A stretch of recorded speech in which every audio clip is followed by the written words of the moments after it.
customers wetu ni wapi. Tuna customer namna mbili. Members ambao ni sisi na watu wa nje. Kwa watu wa nje sana sana itakuwa ni public sector, serikali. Sasa sisi kama TLS tumekaaje kujibrandi ili serikali itake huduma zetu. Kwa mfano, hapa sasa hivi tunakuja na hii center ya arbitration.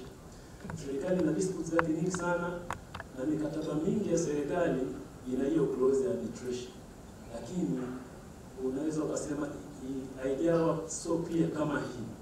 Sasa katika hii branding mnakwenda forward mpaka mkawavuta serikali hususan kama public procurement authority wakatamani kutumia hii center. Hizo ndo branding. Ile ya jana ilikuwa ni branding ya law firm. Branding ya TLS sasa manake kuwafuta members internally na kuwafuta watu wa nje kwenye mind zao watupende. Nashukuru tumekuwa na wakili database, watu wa ndani wameipenda. Sasa tumekuja na wakili stamp, watu wa ndani watapenda. Sasa tumekuja na hii arbitration. Ndio hiyo branding, tuendelee na hiyo. Asante. Asante, naomba swali la tatu.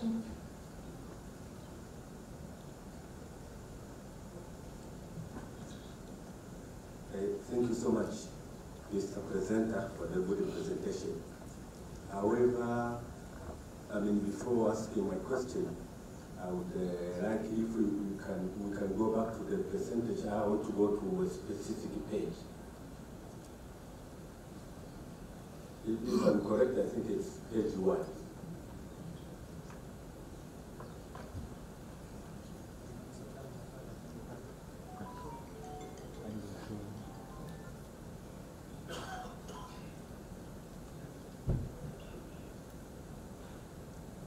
They're working out the system. If you can take the fourth question. Okay, so I'll come back. Yes, please. Thank you so much. Mine, Mr. President, I expected to see your strategy, and I think that's very important for us as members. Here in the Can you use the mic? Sorry? Use the mic properly. I'm using the mic. Maybe it is I'm a short guide. Regulating my head.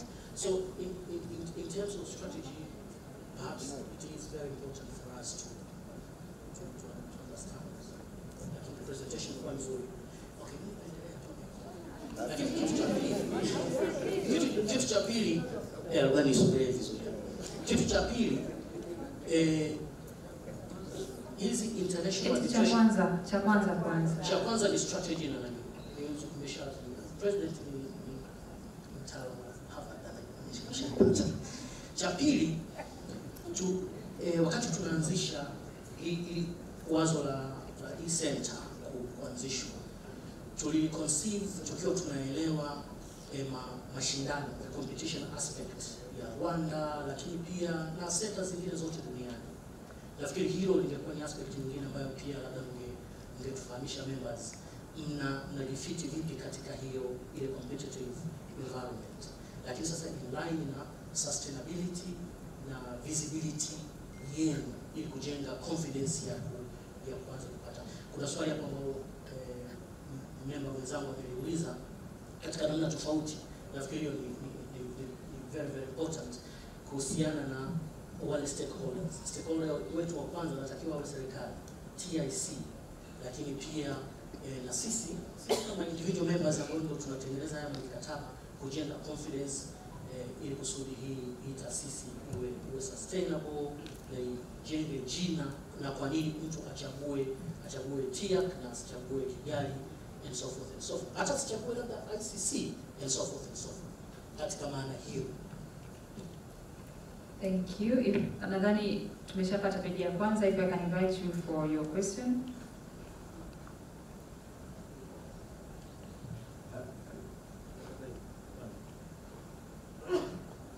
Yes, I think it's here.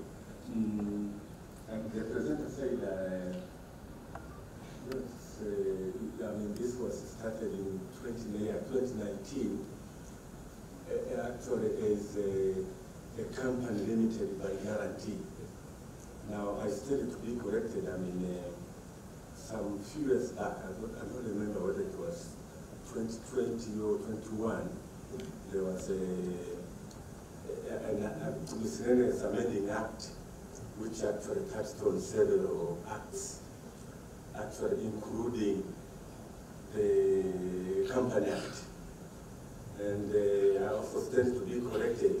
One of the things which were attached in the Company Act was actually companies limited by guarantee. And my understanding that is that I think the government was not very happy with these entities called companies limited by guarantee. Yes, I mean, Ambassador,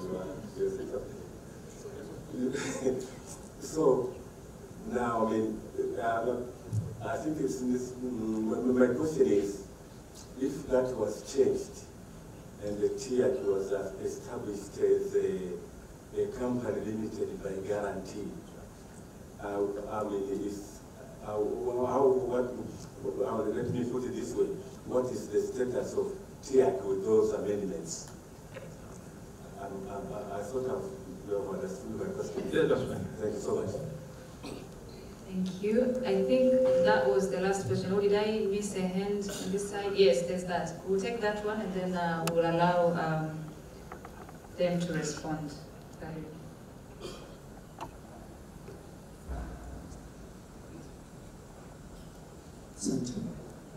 Sorry, mine is not a question actually, but a comment.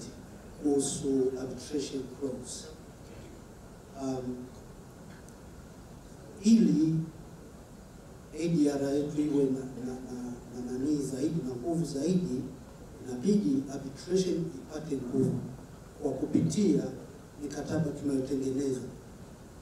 Bahati nzuri mawakili wengi huwa wanakuwa na privilege ya kushiriki kwenye kutengeneza mikataba, lakini mpaka sasa ukiangalia mahakamani litigations zilizopo nyingi hazina hiyo arbitration clause. Unakuta watu wanakwenda kwa litigate badala ya kufanyia huko nje.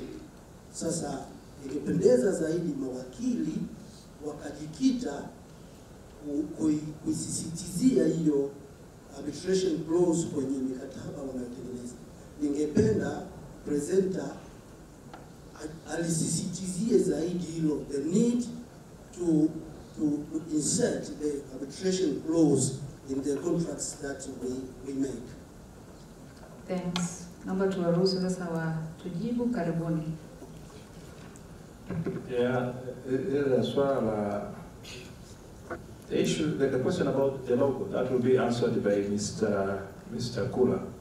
And I'll start with the last, the second but last question on the issue of the Miscellaneous Law Amendments Act number 3 of 2019. Yes, most of the companies limited by guarantee were forced to become NGOs. This is one of those laws that we complain about.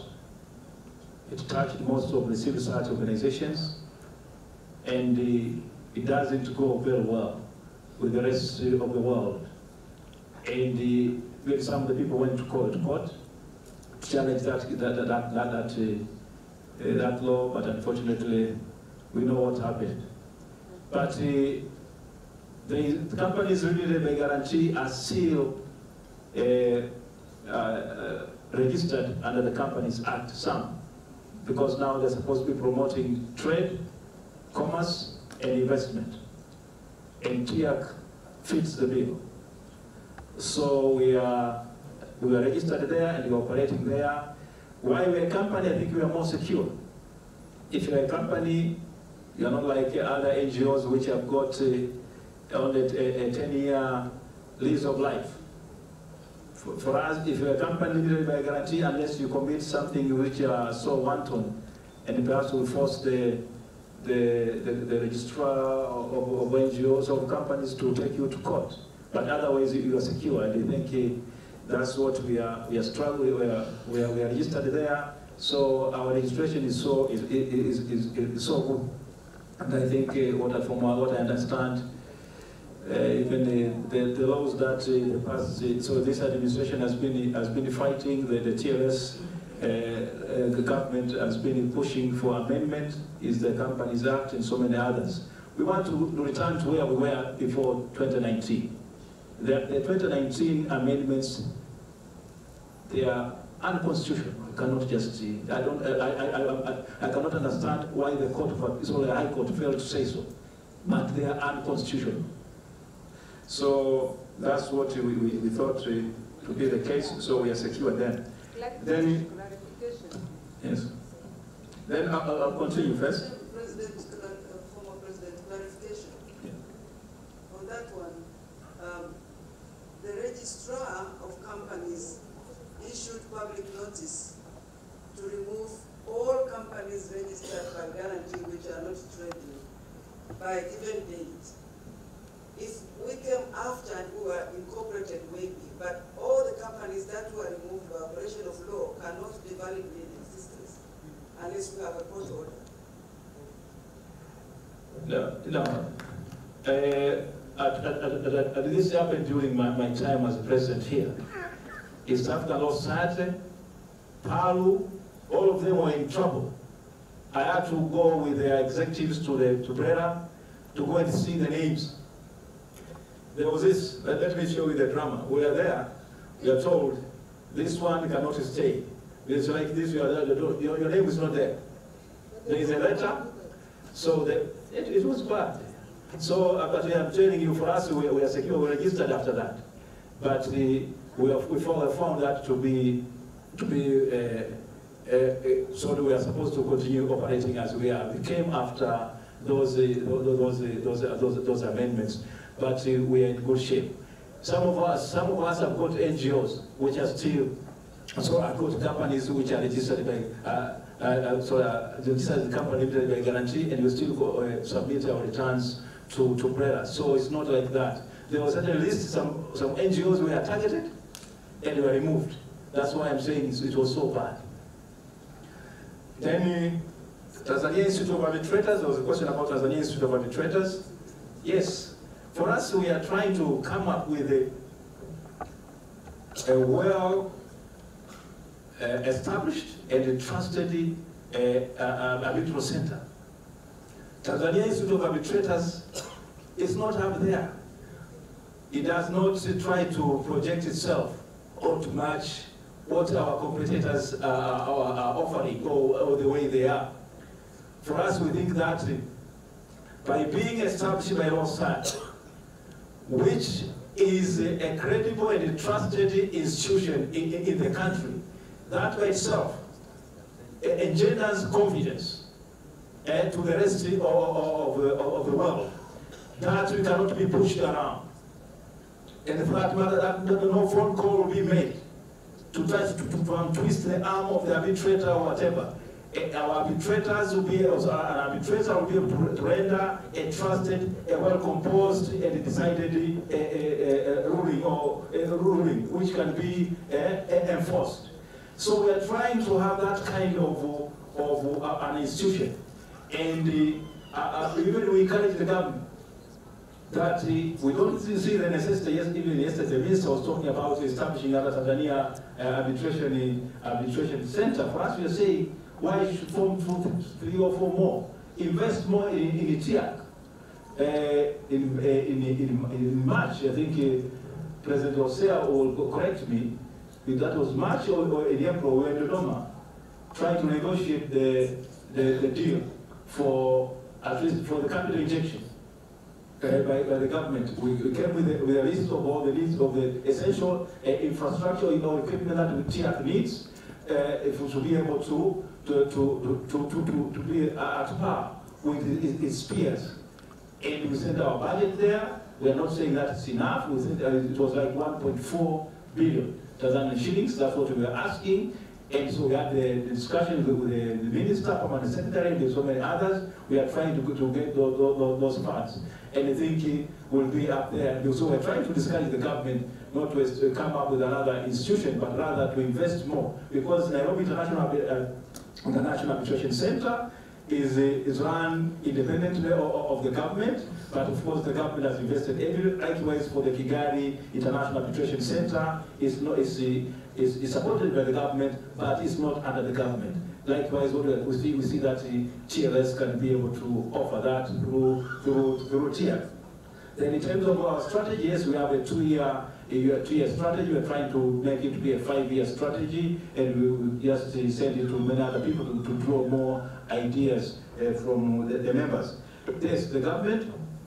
The government should be our main, should be our main stakeholder, and those are the kind of discussions we've been having with those in the government, that we show that this institution is trusted, or the arbitration clauses should be inserted into various government agreements that are being signed. That's what the whole essence of the 2017 amendments to various laws in our country, that all the disputes should be decided related to Tanzanian matters should be decided in Tanzania, and I think that if that is adhered to by the government, we'll be able to have more good clients in those agreements that are signed by the government. The issues of sustainability, yes, it's our duty to ensure that you are able, even our members should be able to support us. If you are reaching or you're signing agreements, your clients are reaching an agreement, and perhaps if in order to cushion themselves for any unforeseen events in terms of perhaps if a dispute arises, then we encourage you to have arbitral clause, which basically says, which basically say that those disputes will be referred to TIAC, and TIAC will be able to render good services. Then Mr. Bula, I think you can come. And then the issue of ownership of TLS, also of TIAC. Yes, we say there, but it was established by TLS in 2019. It's all owned basically by, but of course, TIAC TLS is the majority shareholder. There is iResolute iResolve is another member, but it was only for the purposes of registration of having like two members. One of our directors is a managing partner of iResolve. Basically, she was the second signatory or subscriber to the TIAC member, but rather this is TIAC fully owned organization, and for that matter, eventually we'll be coming to you, and the governing council will be submitting our reports to you on all that we've been doing. I think from next year we'll be coming to you. The governing council of TLS will be submitting the report to you, as our colleagues in DATF are about to do soon. So we'll still be accountable to you. Then the issue of the logo, I will leave it to Mr. Gura.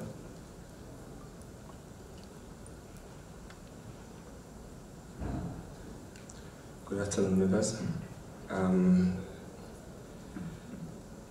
The issue of logo. I should say the logos, first of all, was inspired by TLS colors. As you can see, the colors. The symbols in there, they try to depict the letters that make up TIAC. Other than that, I can't explain more, but I should say that it was developed at the time of promoting the company, at the time of Sulata Incorporation, because we needed the logo so as to have our own stance with the logo in it. It was a requirement. And the way it was developed, we had a consultant who developed that, and the Secretariat made opinion on it. There were several logos to choose from, and that was the choice which was made by the Secretariat. But I would also like to comment on two aspects. Tofauti ya TIAC na TIAB, as the President explained, they are all competitors. The government now maintains an open policy that anyone who wants to form ADR, dispute resolution centers, are allowed so under the law. But one thing you will note that most of the members who are making up the TIAB are lawyers. They're the ones also we're expecting to make the membership of TIAC and also to make it into the panel of neutrals of TIAC, and perhaps any other center that might be opened in the near future or later on might solicit the same members. My point of view or my opinion, and also we have the government also having its own TAC, Tanzania Arbitration Center, under Section 2 of the Arbitration Act, which I believe it's coming up soon. So my belief, personally I believe, is that it's a choice that we've made as a state, but we can advise the government that we can move with one center if we are able to unite several centers. And TLS, as the owners of TIAC, can also choose to make that decision. Because some of the most successful regional centers in Africa and in some other countries, 2 days ago we had, I was in a meeting that we had experience sharing from Switzerland. 7 centers managed to form one center which is doing very well.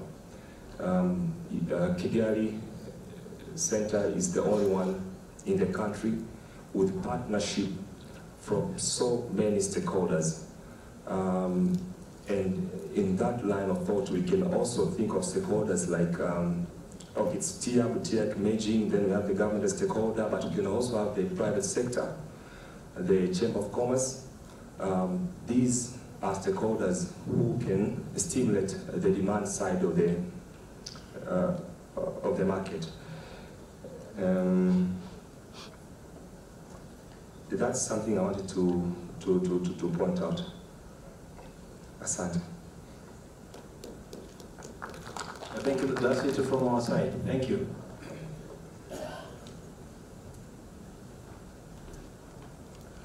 Thank you so much, and I believe there are no further questions, and for the interest of time, I would like to call upon a veritable.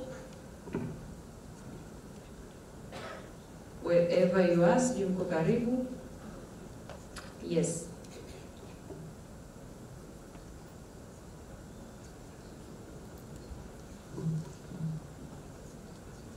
Habarini za mchana. Kwa majina naitwa Boka Diamuya. Ni wakili mwenzenu. Na kwa sasa hivi nafanyia shughuli zangu nchini Uingereza. Na kama kijana wa Kitanzania nilianzisha kampuni ya Veritable Complete Motors. Utakuwa umeiona iko nje. Tunajishughulisha na uagizaji na uuzaji wa magari kutoka UK, Dubai na sehemu zingine. Na gharama zetu ni nafuu kwa sababu na mimi ni Mtanzania, naelewa hali ya Watanzania. Na tunaruhusu malipo kwa awamu kuanzia 2 mpaka 3. Na tuko pale nje na ofisi zetu zipo Dar es Salaam kwa sasa. Na ukiagiza gari na sisi au ukinunua gari kwenye stock yetu, una uhakika kwa sababu Uingereza, kwa mfano ukiagiza gari kutoka Uingereza, tuna technical team ambayo inakwenda kufanya inspection. Tunajua watu wengi wanafahamu magari kutoka Uingereza wakati mwingine wanasema kwamba kuna shida ya spare. Kama Veritable tumeona hiyo ni fursa, na pia tunaagiza spare parts na tuna verify gari kule ambazo zinakuwa hazijaibiwa. Kuna kipindi cha nyuma kulikuwa kuna matatizo, watu wakiagiza Land Rovers, wakija Interpose wanakuta magari mengi yameibiwa. Lakini ukiagiza gari kutokea kwetu sisi tunafanya verification na government agents ya Uingereza, na una uhakika gari ambayo unaipata, na pia utapata faida ya kupata spare parts kwa sababu pia tunafanya spare parts. Nawakaribisha sana, tupo nje pale na ofisi zetu Dar es Salaam zipo Posta, na tunaweza tukafikisha huduma Tanzania sehemu yoyote. Dar es Salaam ofisi zipo mtaa wa Mkutano, barabara ya kwenda Rita, kama unakwenda Rita mkono wa kulia, ghorofa namba 7, ground floor, nyumba namba 7. Karibuni sana Veritable Complete Motors. Charity begins at home, na mimi ni mwanasheria mwenzenu. Karibu mtuunge mkono kama vijana. Asante sana.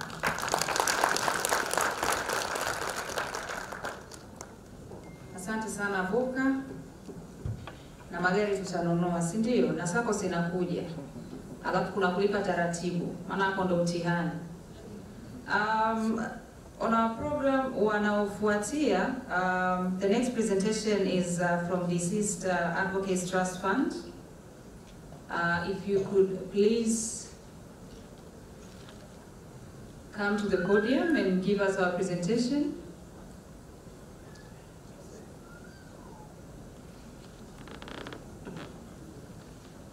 Baada ya presentation yao, and because today we want to have a lunch that is a bit warm as opposed to yesterday, wajiandae Kairuki for about 5 minutes of their quick presentation as well. Karibuni DHF.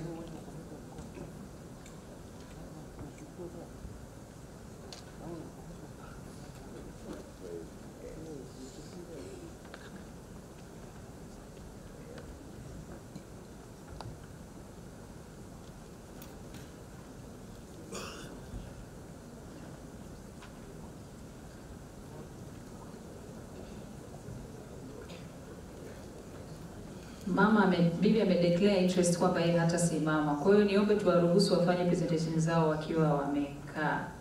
Karibuni sana. Thank you. Dear colleagues, members of TLS, before you are the trustees of the Deceased Advocate Trust Fund. We have Professor Mkutano, who is the vice chairperson. We have Anna Marianne, trustee. We have Bwanagonzi, trustee. It's unfortunate the 5th trustee is not feeling well, so he won't be coming, Mr. Ngalo. And as you know, you've always been hearing my name. I am Jesse Mkutano, now the chairperson of the Deceased Advocate Trust Fund. And one thing is, whenever I go to the bank, they call me Mama Deceased Amekuja. So there is going to be a point in our presentation where we might be able to change that Mama Deceased title. Yeah. So the report will be as put up there, but we won't be able to read word by word, and we still have to add or subtract some matters. At this juncture, I would request all of us to stand up and show our respect or pray for our dear departed colleagues for some time.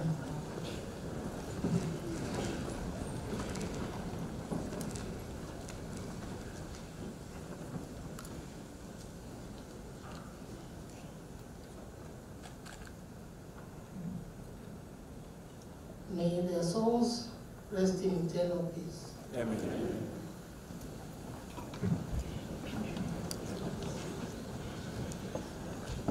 As you know, the Deceased Advocate Trust Fund was formed in November 1995 under the Trust Incorporation Act, Cap 334. There is an interesting story behind formation of this organization, but you're going to read it if you haven't heard about it before. The board already I've told you that this year, or this term, it consists of 5 members, and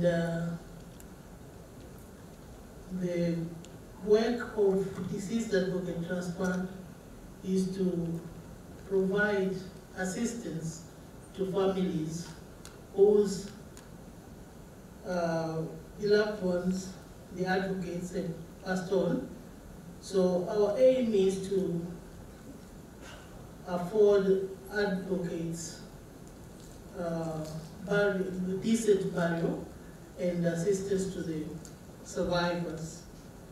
What we do mainly is that when we get the report of death and the information that is needed, we look at what has been written by the deceased, and we look for the person who has been itemized or stated, and eventually we send the money to that person who has been nominated. Not that it is his money or her money, but it is money for the family. And we end up there because we don't want to know how or what is happening. Otherwise, we wouldn't have been able to do that. So long as the deceased advocate has trusted that that person will do the needful, we just leave it at that. And this money is 6 million shillings, which is paid in 2 tranches. The first one at the time of burial, or as soon as we get the information and verify it. And the second one, that is 3 million shillings, 3 months after.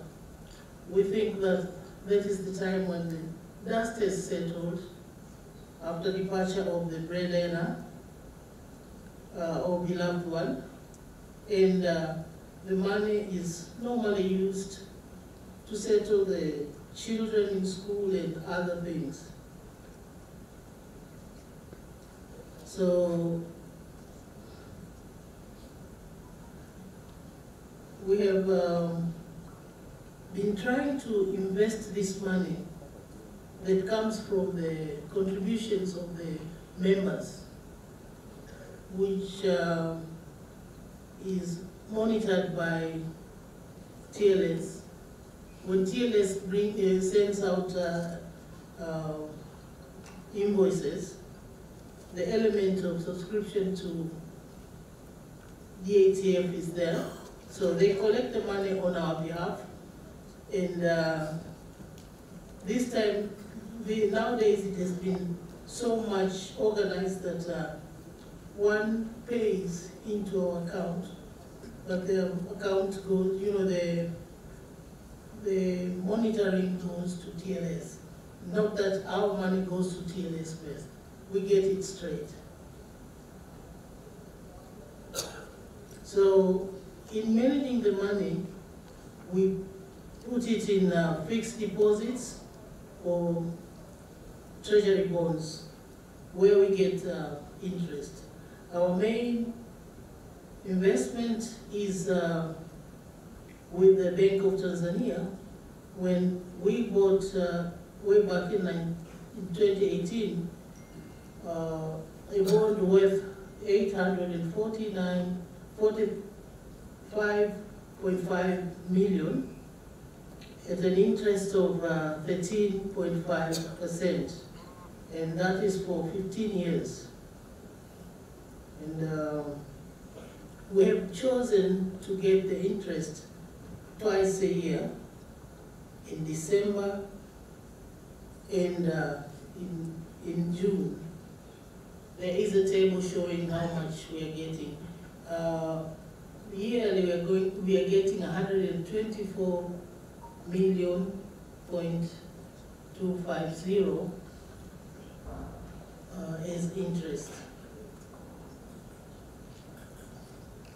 And we expect if our money is well collected and we're able to buy some more treasury bonds, because they are a sure investment. And we have an account with Maendeleo Bank, and it is the Maendeleo Bank that is our bank in dealing with BOT.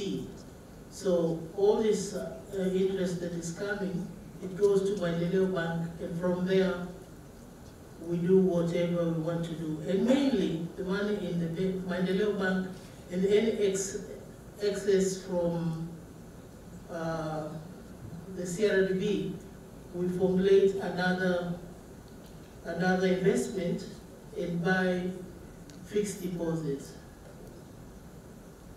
in the banks, not in the BOT. So we have with Maendeleo an investment of 410 million point 40.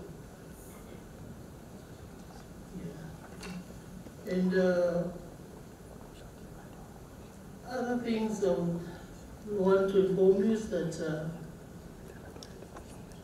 the rate or the occasional death of members during the years 2020, 2021, and 22, we've had a total number of deaths in 126.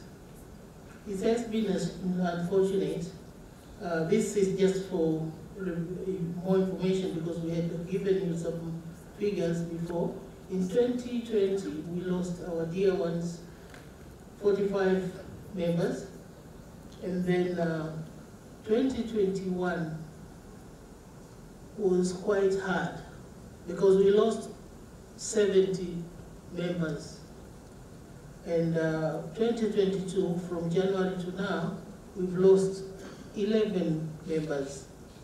There could be by misfortune or whatever, that there is an advocate who is passed on and we are not informed, but these are from the information we've had so far.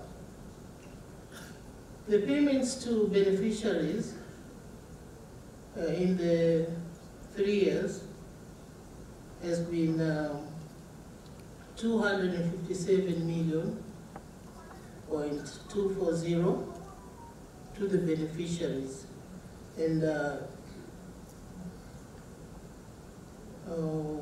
in the year 2021 we paid 310.960 to the beneficiaries, and 2022 for the 11 members we've said we have managed to pay only to fully pay for 5 families, but for some of them we haven't had information, so we are still tracing or waiting for them to finish whatever we have told them to do in order to get the money.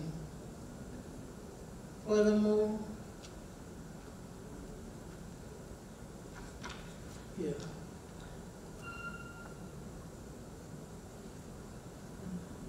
In 2022, we have managed to pay 71.6 million to the beneficiaries. And another point that we want the members to know is that after our general meeting here, we had decided that DATF should advance money to TLS in order to finish the project of LAC House or LAC project. That we happily did, and after consultation, we honored the request by TLS, which was the first payment was 400.1 million. And then they came back to us for some more money for refurbishing the building. We did give out a loan of 124 million. That makes a total of 524 million point one. And hence, since then, we've been communicating with TLS on repayment of the loan, but we haven't been successful. We've been writing letters, sending emails and so forth. We're only lucky to get paid 50 million, first 40 million and then 10 million.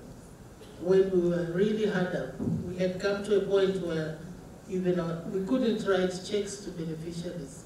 So I think they were, they felt that it's better they rescue us in that position, so they gave us 50 million. This is not a happy situation because we expected by that time, or by even this time, the money would have been paid. There was a time we said it was decided that by April 2022, the loan would have been paid, but the position is not that. And for information, this money is supposed to be giving us a modest interest income of 10%, but that hasn't been coming. And in November last year, we received a letter from TLS requesting us to freeze the interest that we had agreed on. But we didn't accept that request. So we are at a standstill as far as the interest is concerned. We'll certainly need your assistance in terms of ideas and how we could go about solving the problem.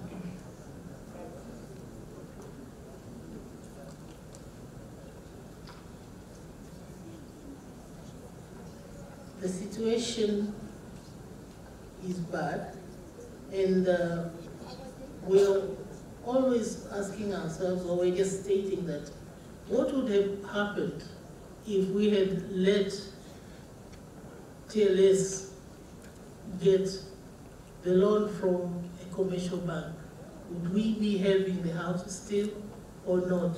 So that is a question to be considered and answered by all of us, because we are one in the business.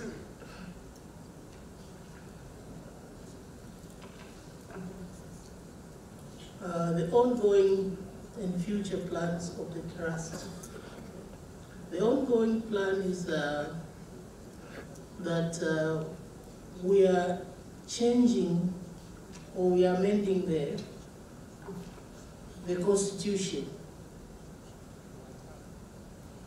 And we had sent what we are using as the Constitution to all the members by email. It would be unfortunate if some of you haven't received that. And we had asked for views and ideas, but for reasons not known to us, the members haven't reacted to that.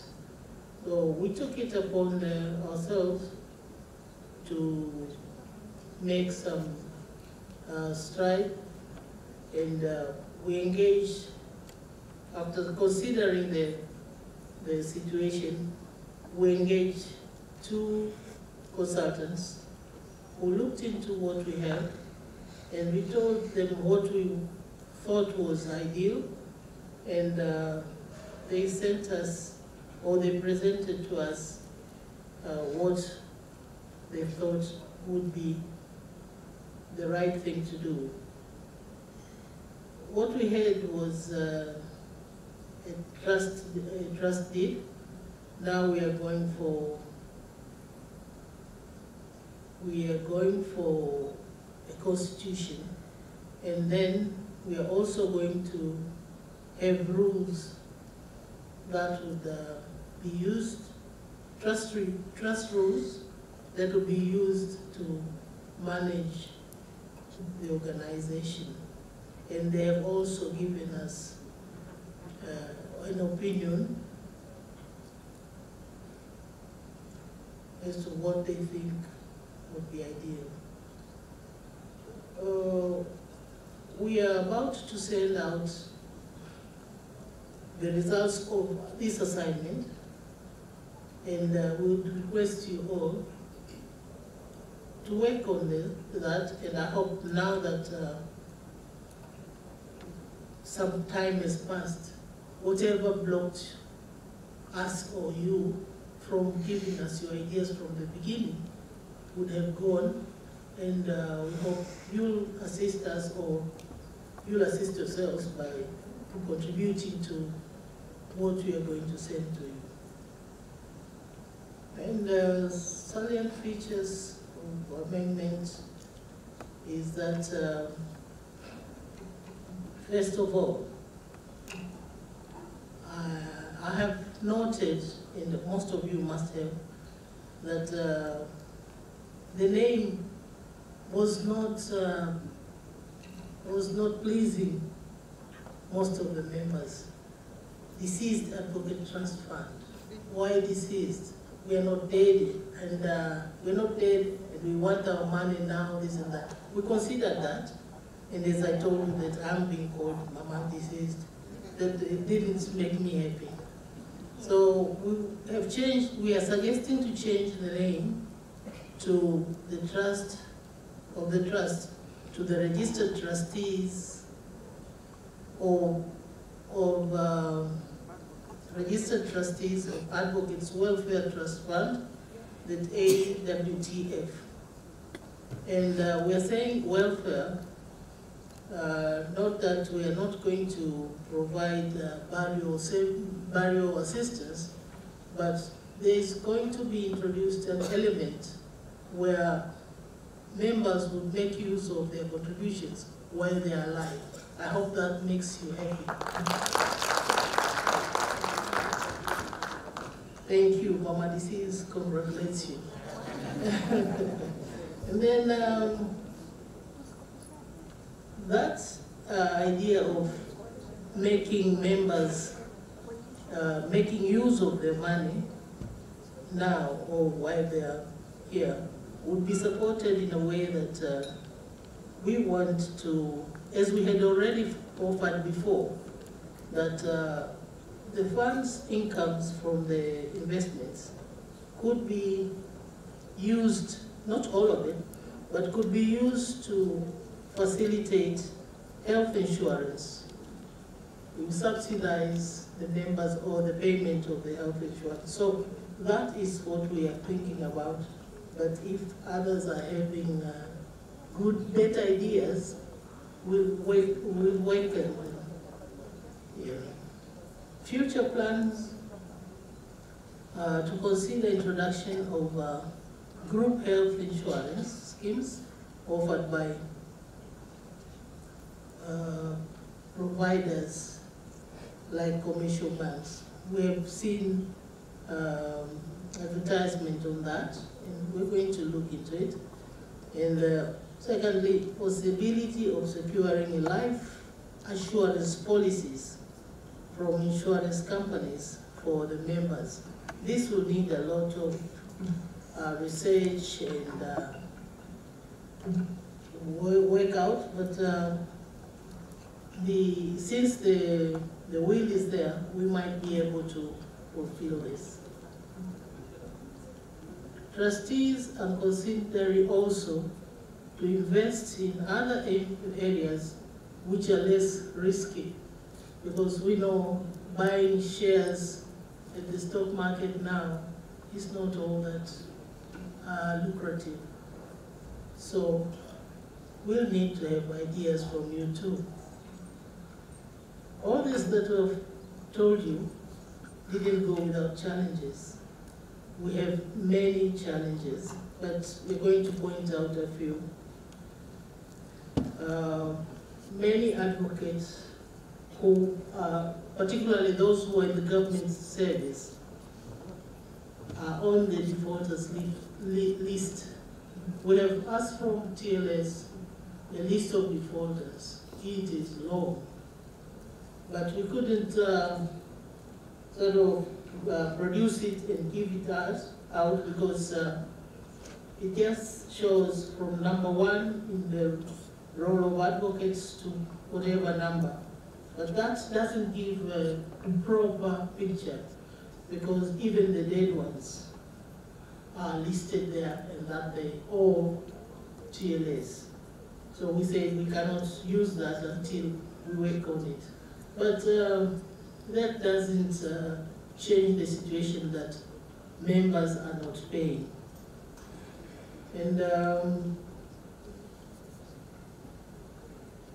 yeah, we understand that the government officials in particular, they get the burial service or financing from their employers and even other employers.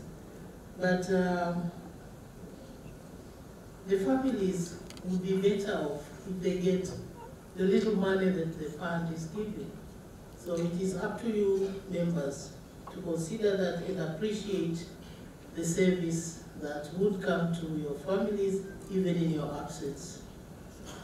DATF, number 2, DATF has been receiving demands for payment of benefits from family members of deceased advocates who have not been paying their dues. This is really, you know, it's hard to deal with them. And we have to handle them with care, not just to sort of push them out without explanation. Sometimes we have formulated a policy that if one has not contributed maybe for 2, 4, 5 years, 4 years, we reduce the amount of dues unpaid from what we have to pay them. But when you look at it, finally, is that even that benefit is not, it does not go well with the fact that others have been paying throughout, and their money is the one that is accruing the interest into the fund. So we need to look into that situation together, and we change the situation for the better. Number 3 is that there are many advocates who do not pay, who do not fill the forms that are needed. We need each advocate to fill in a form to say that my next of kin is so and so, and that next of kin surely is different from the beneficiary. The next of kin is like someone who will be in the forefront or in the right position to inform TLS and the fund what has happened and what is going on. But there would be the children or the spouses or whatever, or people chosen by the advocate to be beneficiaries. So we have to differentiate between the 2 points. But in some cases, the next of kin is one, and the same is the beneficiary. There's no problem.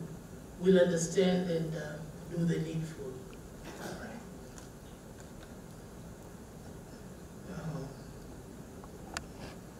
This problem that I've explained above of not having the DATF loan paid by TLS has put us in a very bad position. As you've seen, we are depending mainly on the interest. And this loan we gave at the very, very critical moment, because it was the time when we were almost walking into the Bank of Tanzania. Then we said, no, we cannot lose that building. So we almost put in half, and half was given to TLS.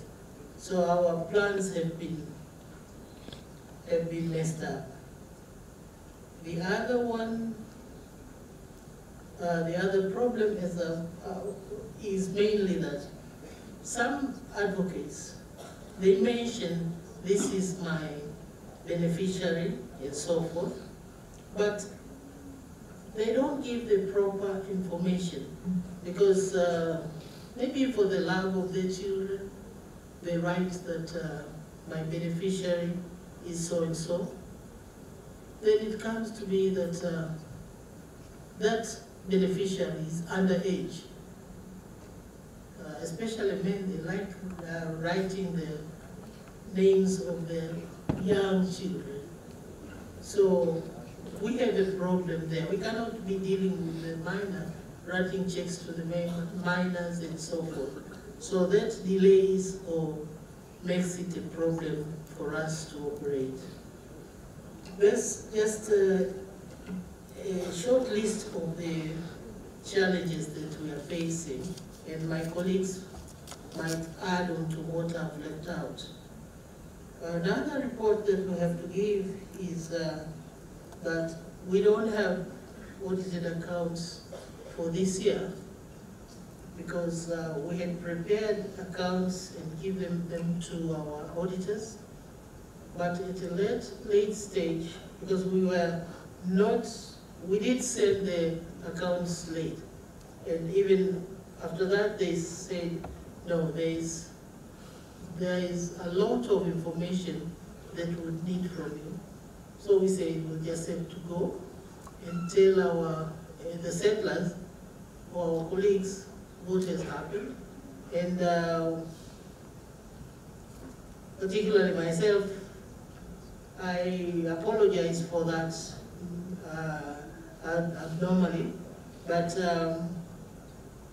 be assured that we'll soon deal with the auditors and present the accounts to you.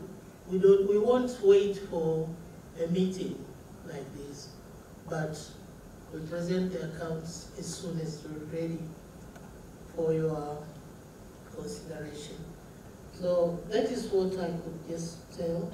My colleagues, please come and enhance what we've said.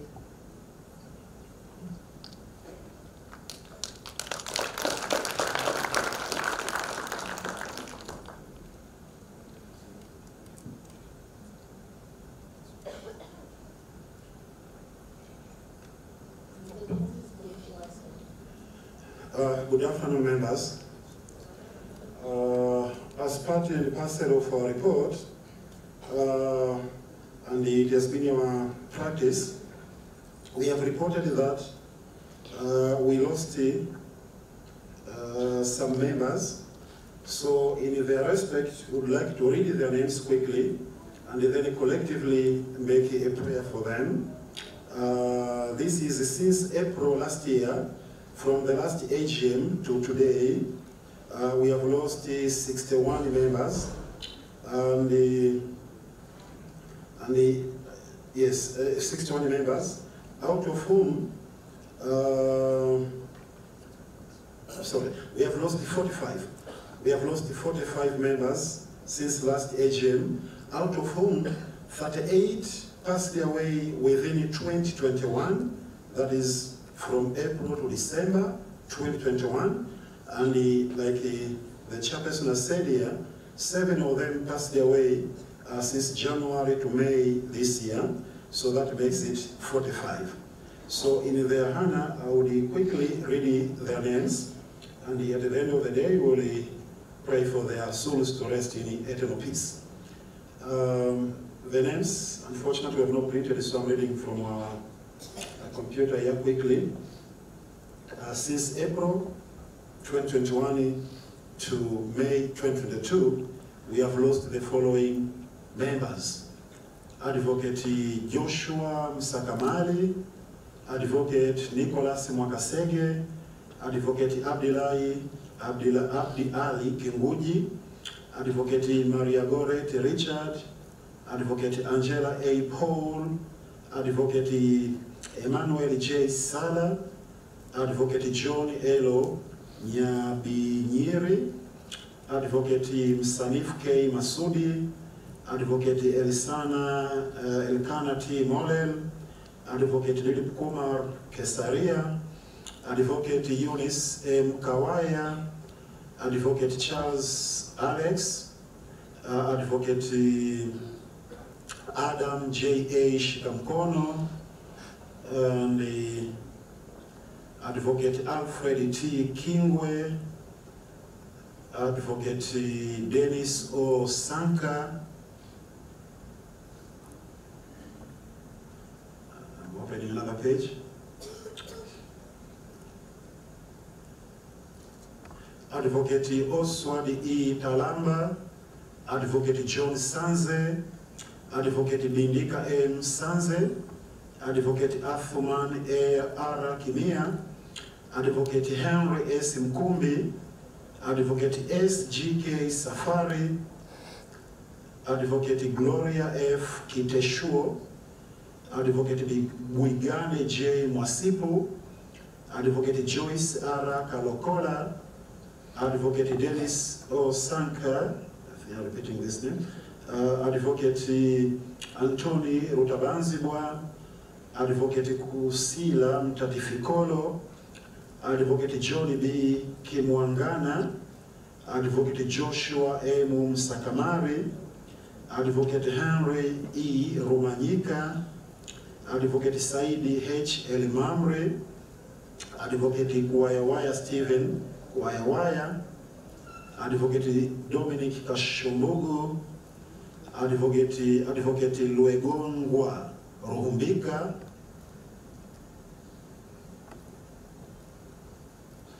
Advocate Mshana Rosemary Jesse, Advocate Hansipo Josephat, Advocate Robert S. Manumba, Advocate Nwaka E. M. Kibasi, Advocate Stephen S. Tonya, Advocate Kibuta Onwamuhana, Advocate Jeremiah K. Siai, Advocate William T. Olenasha, Advocate Amin Ndama Mzirai, Advocate Edward S. Goa, Advocate Benedicto Wambura, Advocate Oscar Mwakasungura, Advocate Alnoro Kasum, Advocate Alphonse M. A. Urio, Advocate Geoffrey Mbepera, Advocate Musa Luila, and finally Advocate Emmanuel J. Sala. So these are the 45 colleagues we have lost since April last year to May 2022. And we pray that their souls continue to rest in eternal peace. Amen.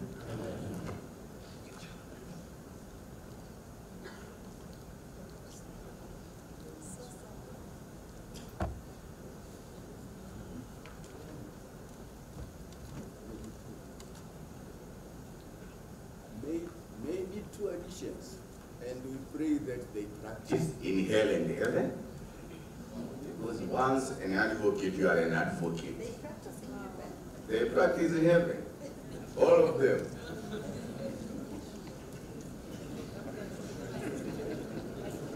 We urge all of you advocates to be extremely careful in the manner you nominate your next of kin, because we are having problems. Some of them are not trustworthy. They think they are the beneficiaries, and soon they disappear with the money, just to see the families of the deceased advocates coming to the office claiming that we haven't received the money on account of our deceased father or mother. But for us, technically, we simply say, whoever is nominated as next of kin, we will deal with that one. Whatever problems crop after that, that's none of our business. It is hard role, it is embarrassing, but that is because we ourselves are not careful enough in the way we nominate our next of kin.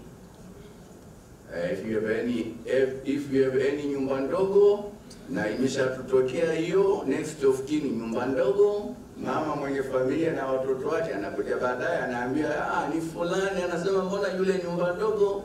That is none of our business. We look strictly at the law. Tunaomba mtusaidie sasa brainstorm juu ya huo mkopo.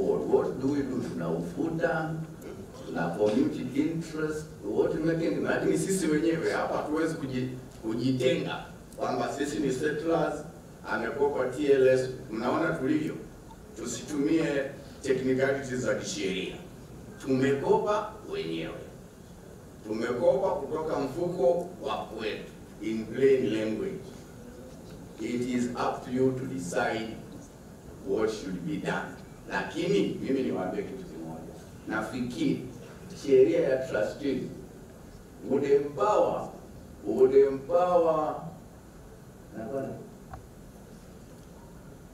the registrar to take on the trustees. Kwa nini mmekopesha bila mimi kujua? I believe that is the law.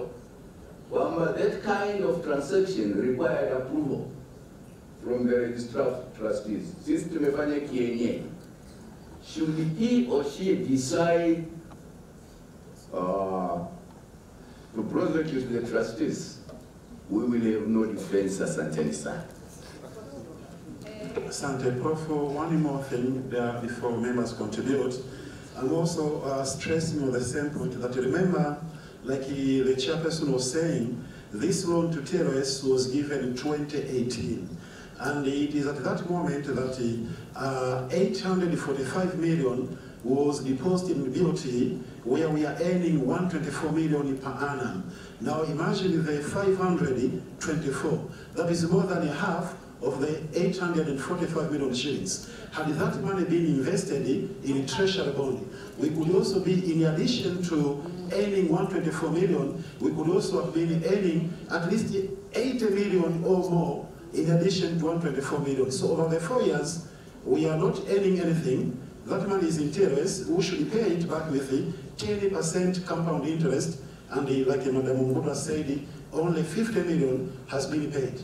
So we are losing in terms of investment, and it is only this investment which is used to pay beneficiaries, and even all the plans which we had about the health insurance, life assurance, we are depending on the investment from the money from the investments.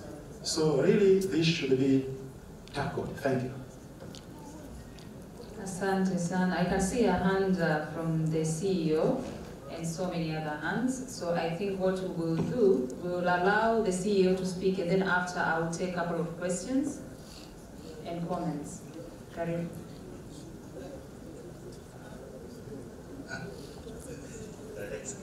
Asante, naongea kama setra, sio kama CEO, japokuwa ni accounting officer wa accounts za TLS. Labda ni kwanza niwashukuru sana trustee kwa mambo makubwa mawili.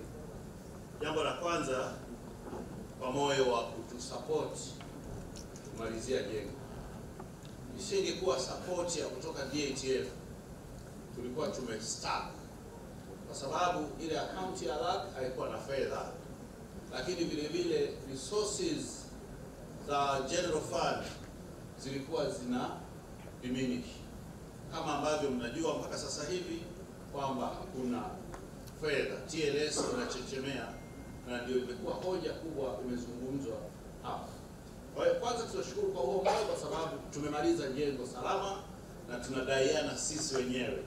Yaani ni mimi Caleb mnadaiwa na mimi. Sasa nadaiwa na upande mwingine. Kama profesa alivyosema, ningelifikiria hilo tuliangalie.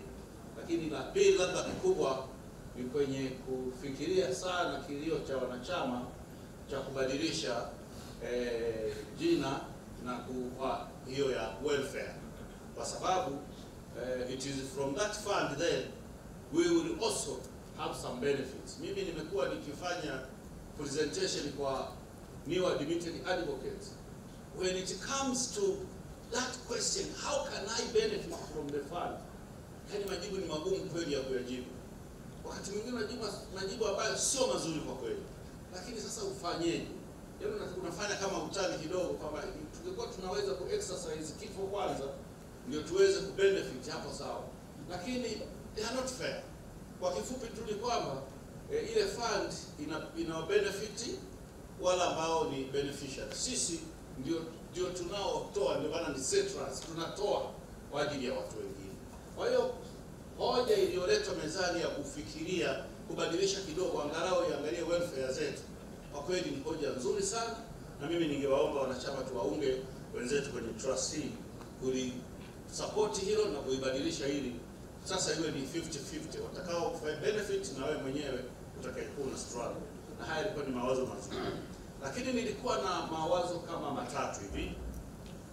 Wazo la kwanza, to be honest, akaunti za TLS bado hazijawa kwenye nafasi nzuri ya kulipa hilo deni. Bado hazijawa kwa sababu hata presentation itakapokuja ya vitabu vya mahesabu tutaona tuna trail kwenye negative, tuna trail kwenye deficit.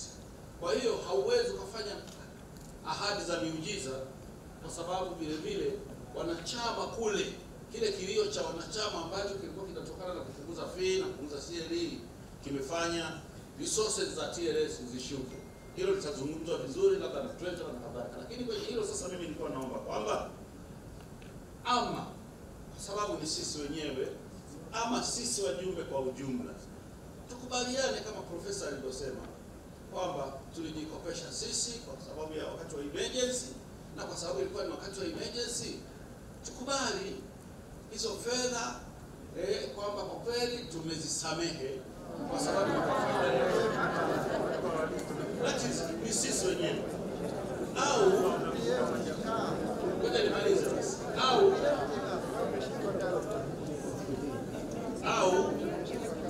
hoja ya pili ambayo inafanana na hiyo kwamba kwa sababu ni sisi wenyewe naweza kalifikiria upande wa pili, ama kupunguza ama kufreeze zile interest, kwa sababu ni sisi wenyewe. Hili sio la kale, ni la kwetu wenyewe. Ni sisi wenyewe, maamuzi wenyewe. Hiyo sio la kwangu. Lakini la hoja ya tatu, nilikuwa nafikiria hivi, mfuko umekuwa sana, na kwa sababu mfuko umekuwa sana na una resources nyingi, sisi wanachama tunapoteua trustees ziko nafasi 5. Itakapofika wakati wa kuteua, tutenge nafasi moja ya mwanachama mwenzetu mwenye CPA ili asaidie kuandaa mahesabu, lakini ili vile vile asaidie kufanya reporting tunapofika wakati wa reporting. Ninajua itakapofika hapo atakapoanza kuelezea reporting, hawa wote ni wanasheria kama mimi, itakuwa ni kazi ngumu sana. Hilo ni pendekezo langu ambalo nilikuwa nalifikiria liwe zuri. Lakini pendekezo la tatu ambalo nilikuwa nalifikiria kwamba tuliangalie, trustee ni board, ni chombo cha juu cha utawala. Huu mfuko umekuwa, nilikuwa nafikiria ama kwa kuconsult, kwa kutoa consultants kwa muda, ama kwa kuengage, ama kwa namna yoyote, au kwa kuajiri. Kwa naona kama kuajiri itakuwa ni mzigo mkubwa. Fund manager. Fund yule manager, najua wanawekeza, najua wanapata interest, lakini kuna watu ambao kazi yao zile fedha zinaweza zikaenda hata mara 3 zaidi ya hiki ambacho kinafanyika. Kwa mimi nilikuwa nafikiria, walijaribu kulifikiria hilo, na huyo mtu anaweza akalisaidia vizuri sana trustee, akawasaidia sana hata watendaji wale watakao kuwepo. Na mwisho kabisa, DATF jaribu kufikiria vile vile huu mfumo ambao unafanyika kwa wanachama wa devolution. Mpaka sasa hivi ilivyo, DHF ni moja tu, lakini uko kule kwenye matawi, na bahati mbaya sana sisi ambao tuko kwenye utendaji, jambo lolote linalotokea la mwanachama mwenzetu amepotea, ametangulia mbele za haki, linakuja kwenye secretariat, linakuja kwenye secretariat, kuja kwa council na kadhalika. Kwa hiyo inajikuta kama vile council iko very responsible na huu mfumo, na inakuwa associated na uovu. Kwa hiyo nilikuwa nafikiria labda tujadili njia njema ya kuona namna gani DHF itakuwepo kwenye ama chapter au zones. Ni hayo tu. Asante. Basi nafikiri tuchukue maswali kadhaa na suggestions or comments, halafu walau the limitation of wow, there are so many hands. Basi nitaanzia pale swali la kwanza, la pili, la tatu, la nne, la tano, 6, 7. Nafikiri tuanze na maswali 7 kwanza, halafu tutaona namna discussions zinavyoendelea.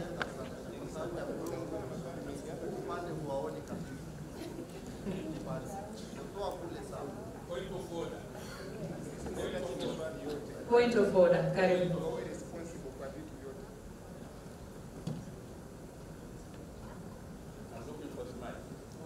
Naomba apelekewe mic tafadhali.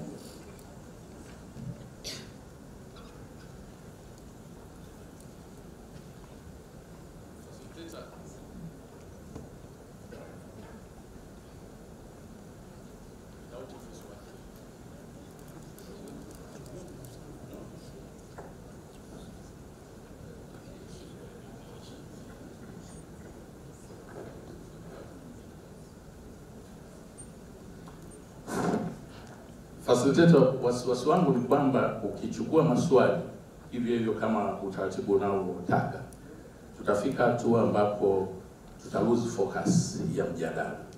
Mjadala wa presentation hii, kwa maoni yangu, una center kwenye hizo pointi 4. Ya kwanza, ya pili, ya tatu na ya 4. Let's give this discussion a focus. Kwa kusema sasa tuna address issue number 1. Kwa maneno mengine tu frame issues. Tuwe hizo issues. Issue number 1, tukimaliza tunaingia issue number 2, number 3 and number 4. Tukienda hivi kwa kuzagazaga, itafika hatua ambapo mtu atauliza swali kwenye issue number 1, issue number 4, alafu tunakosa kufanya uamuzi. Asante sana Senior Counsel. I think that is the very appropriate order. Nadhani screens zinaonekana kwa kila mmoja. Kwa hiyo ningeomba maswali au comments ambazo ziko directly to challenge number 1. Wanyoshe mkono tuanze nao.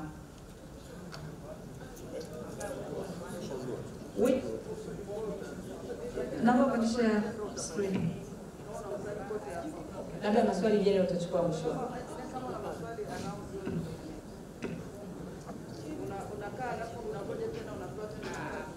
Now that would take us back to the order that I had started from the beginning, kwamba kila mmoja aulize maswali halafu meza wayarekodi na wayajibu kwa pamoja. Because otherwise tutakusimamisha kwa challenge number 1 and then baadaye unayo number 2 and that would create a bit of confusion. And therefore we go back to the first proposal. Na in that very order, kama nilivyosema maswali 8 na wale waliolalamika basi muongezeke tufike mpaka maswali 10. Kaka umelalamika swali la 9, la 8 actually, la 9.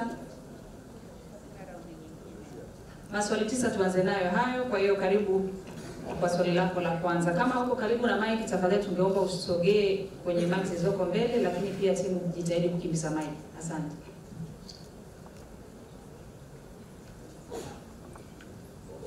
Waheshimiwa mawakili, naitwa wakili Musa Makongo.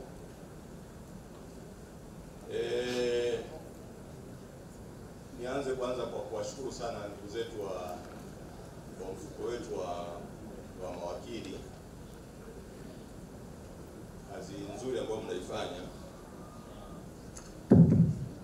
Kwa kazi kazi nzuri ambayo mnaifanya, na ripoti yenu kwa kweli ni nzuri sana, hata kama hamna mtu wa CPA kwenye hiyo kamati yenu.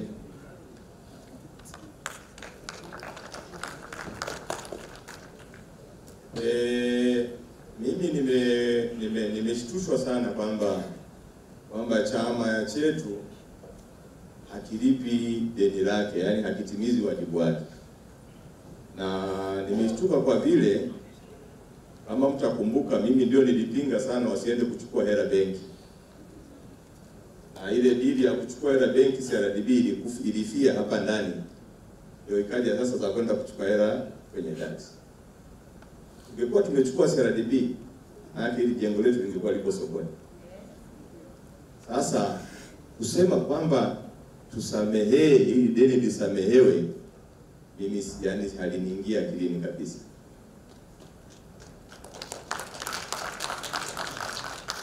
Kuna mtu amefanya uzembe mahali fulani, kwa sababu tuliweka wazi kwamba hii laki account kazi yake ni hii, na tukasema kila wakili anayeingia kuna hela atakuwa analipa kwenye laki. Nataka kujua ile vote ya zile hela za laki inatumikaje mpaka ikashindwa ikafika mahali ambapo deni sasa limekuwa kichefuchefu, yaani hata linawakera nyinyi ambao mmetukopesha. Ni kwa namna gani imekuwa namna hii? Kwa hiyo watakapokuja wale watu wa secretariat, nadhani hilo linawahusu pamoja na governing council kidogo sana, lakini sana ni CEO wetu lazima itangulia kujieleza hapa. Watueleze ni namna gani hela za laki ambazo zilikuwa zinatengwa specifically kwa ajili ya kwenda kulipa lile deni hazikufanya kazi yake, au kwa nini hawakuishauri vizuri council kwamba tuna jukumu hili. Sidhani kwamba tukirudi humo ndani, kwa mfano hiyo hela wamechukua 2018, si ndio? Hivi kweli kutoka 2018 mpaka leo hawajajiongeza mshahara? Tutaona kwenye ripoti zetu kama mliweza kujiongeza mshahara na deni lipo. Tutataka kujua hiyo akili kama ilikuwa ya namna gani.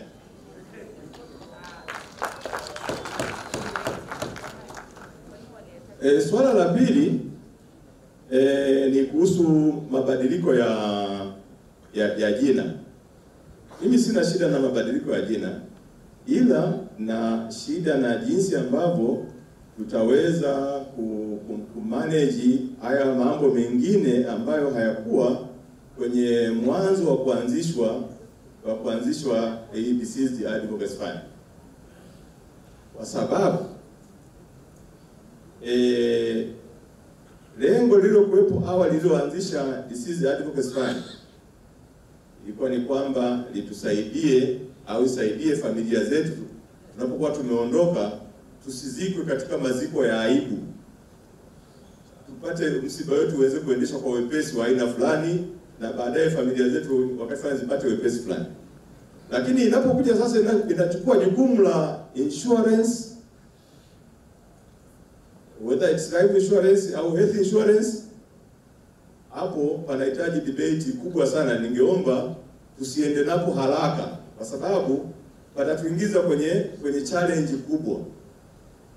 Hoja yangu ya tatu ni kwamba, au maoni yangu ya tatu ni kwamba, kwa kazi ambayo mnaofanya watu wa mfuko wetu wa Deceased Advocacy Fund, hamjaomba kuwa na mtu wa CPA. Hamjaomba. Kwa hiyo na mimi sidhani kama tunahitaji kumweka mtu wa CPA hapo. Naona mahesabu yetu, taarifa zetu tunatetea vizuri. Tusiongeze mzigo wa utendaji wakati bado hawa watu ni kumanage tu zile hela, kwamba zimekusanywa, zimekuwa invested mahali fulani, zimerudi hivi. Haihitaji kuwa yani, kwanza ni matumizi mabaya ya mtu wa CPA. Anakwenda kufanya nini pale? Naomba sana ili deni la TLS lisisamehewe, na tutafute kwanza ni hela, kwa nini hili deni halijalipwa, nani amezembea mahali fulani Na kwa nini taarifa toka 2018 hatujaambiwa kwamba jamani, tunashindwa kulipa deni, tumekwama, hatuna uwezo, mpaka tunapata malalamiko kwa mkopeshaji? Asante sana.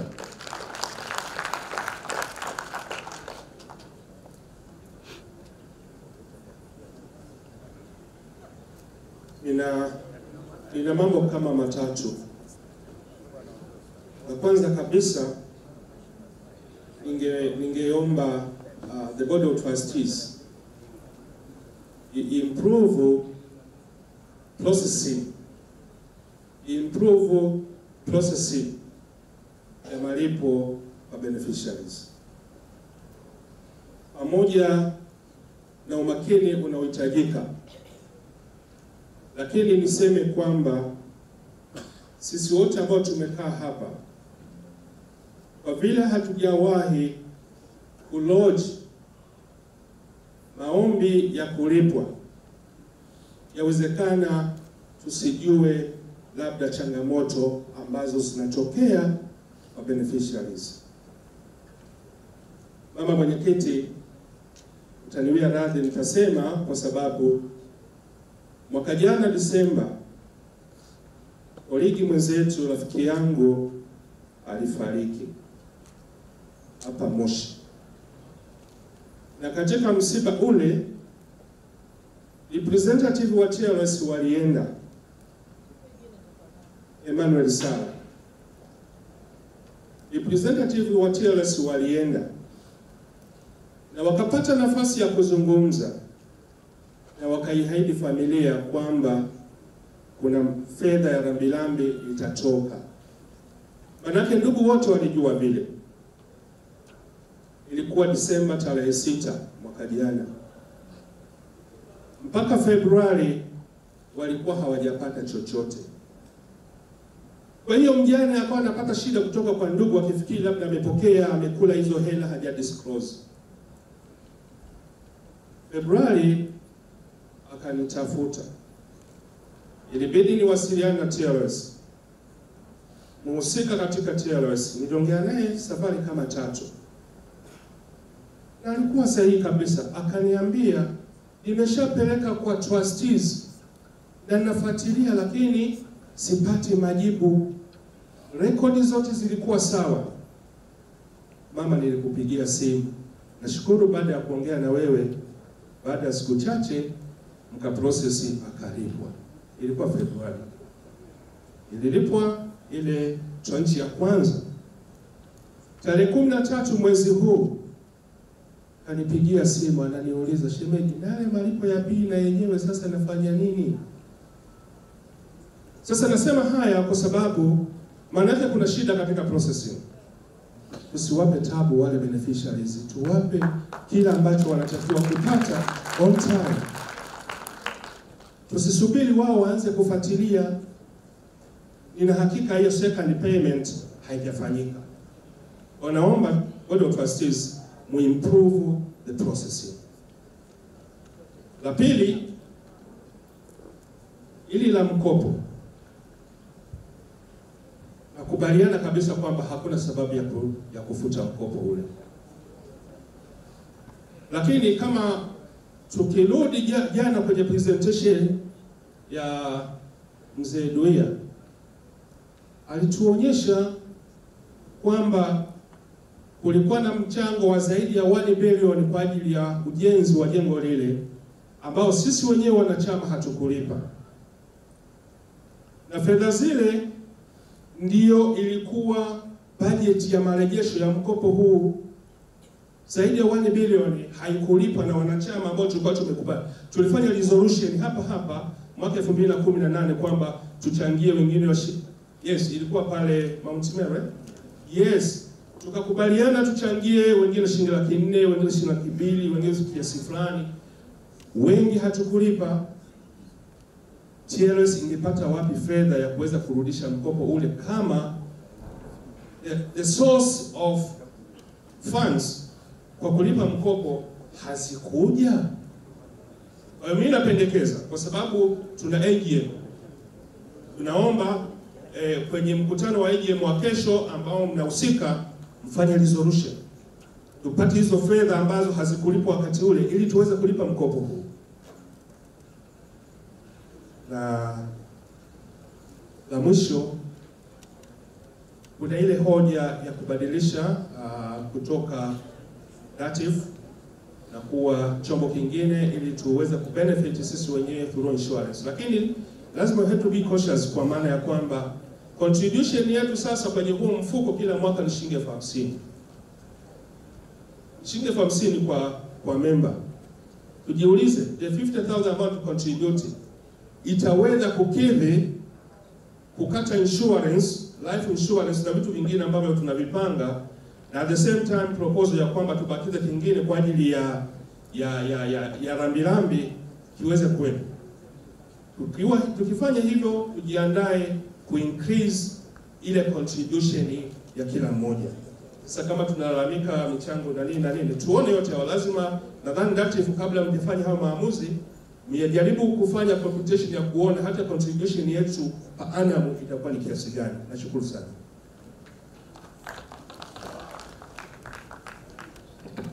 Members, kabla hatujachukua swali linalofuata, nafikiri tumekubaliana kuna watu karibia 10 sasa.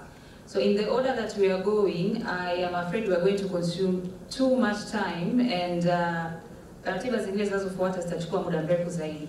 Kwa hiyo ningeomba maswali yanayofuata, tafadhali sana, nenda kwenye point moja kwa moja, at least kila mmoja atumie not more than 2 minutes. Tafadhali sana.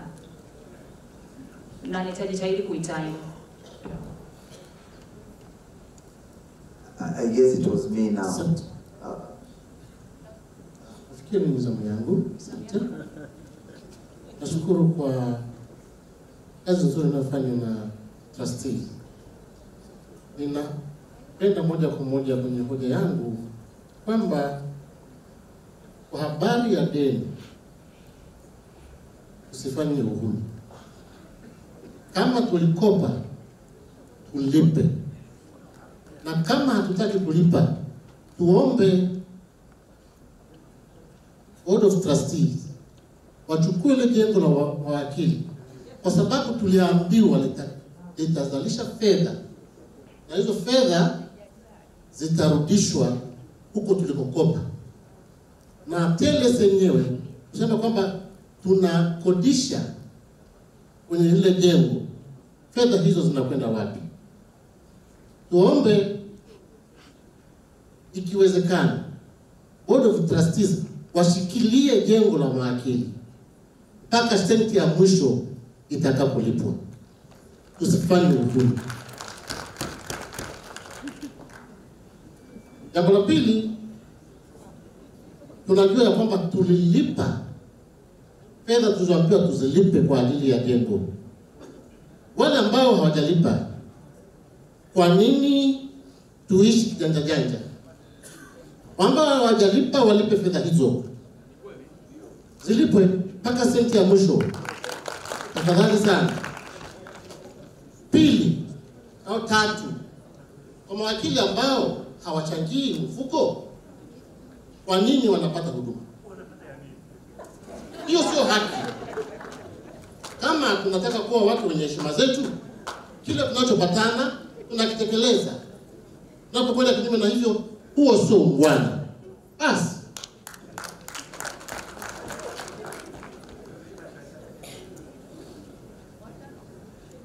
asante. Na mimi nafikiri nitakuwa conflicted kwa sababu nilishiriki kwenye kuapprove huu mkopo, lakini jambo moja ambalo tulitambue sisi trustees tulioshiriki na hao walioko, kwa mujibu wa Trustees Incorporation Act, are personally liable for the decisions that we made, and some of us are not going to accept that liability, kwa sababu tulichukua tukijua TLS wana nia njema, nia madhubuti ya kuondokana na mikopo. Na wakati huo ilisemwa wazi, tukikopa benki jengo litachukuliwa, tukope kwa wenzetu ili wawe na huruma. Lakini huruma hii imepitiliza. Kuna mambo mawili kama solution. Tumeambiwa kuna bilioni 3 imeingia, tuichukue. Sipo. Kwa hiyo sehemu tutakapokwenda kwenye AGM tutengeneze resolution kwenye hizi zinazoingia, kwenye hizi zitakazoingia kutakapokuwa kwenye AGM kule, hizi zinazoingia part kubwa iende. Lakini ya pili, tutakapofika kule, mimi nita move resolution to ring fence hela zinazotoka judiciary.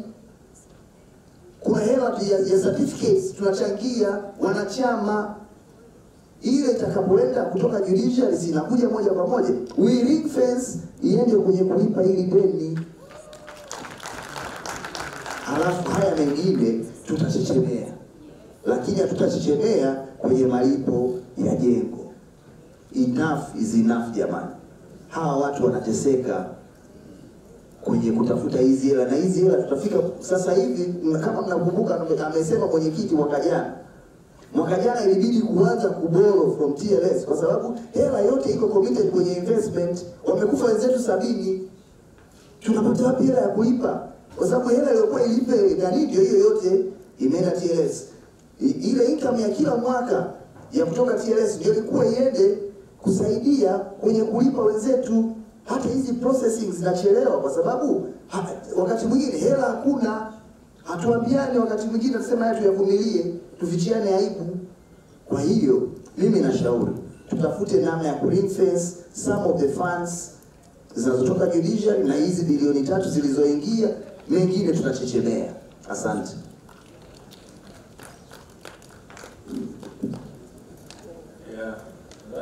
Nadhani mimi kwa mimi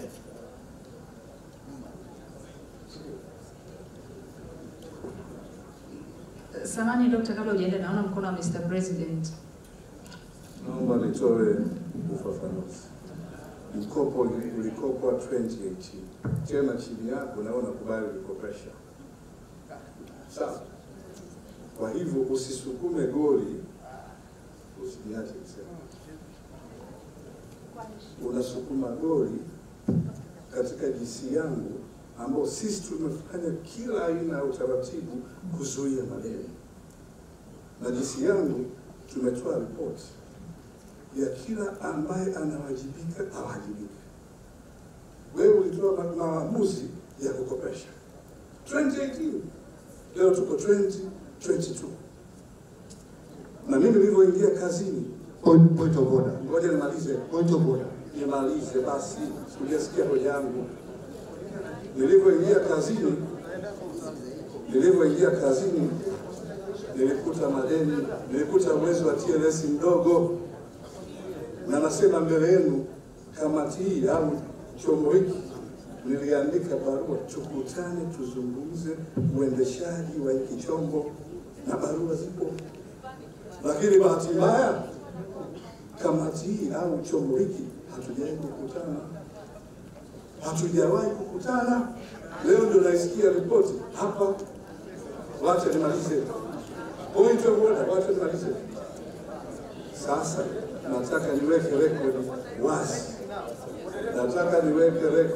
wazi.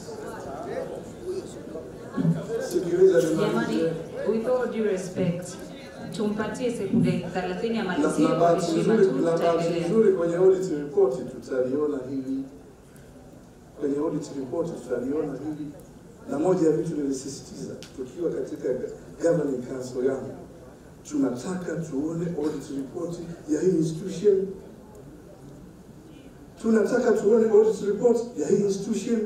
Hawajawahi kukubali kuwa audited. Na record ipo. Kwa hiyo let's not twist the goal post nikaanza kulalamikia uongozi wa governing council yangu. Na nataka nimalizie. Wale ambao hawajalipa ile hela ya mfuko wawajibike. Na mimi naungana na nyie kwamba ile fedha iliyokopeshwa ilipwe. nikaribishe swali au comments kwa aliyekuwa anafuata. Asante sana. Nataka tu nitoe retrospective, lakini nakuomba mwenyekiti na meza yako tusiruhusu mtindo wa watu kujibizana katika mchango unaotolewa. Ndio nilitaka kusema wakati ule, lakini ninachotaka kuzungumza sasa hivi sio swali yake, ni mchango tu. Kuna taarifa ambazo tunazitoa TLS kuhusu beneficiaries. Zile taarifa ni sawasawa na will, labda zinaweza zikabadilika kutokana na mazingira yanayokuwepo.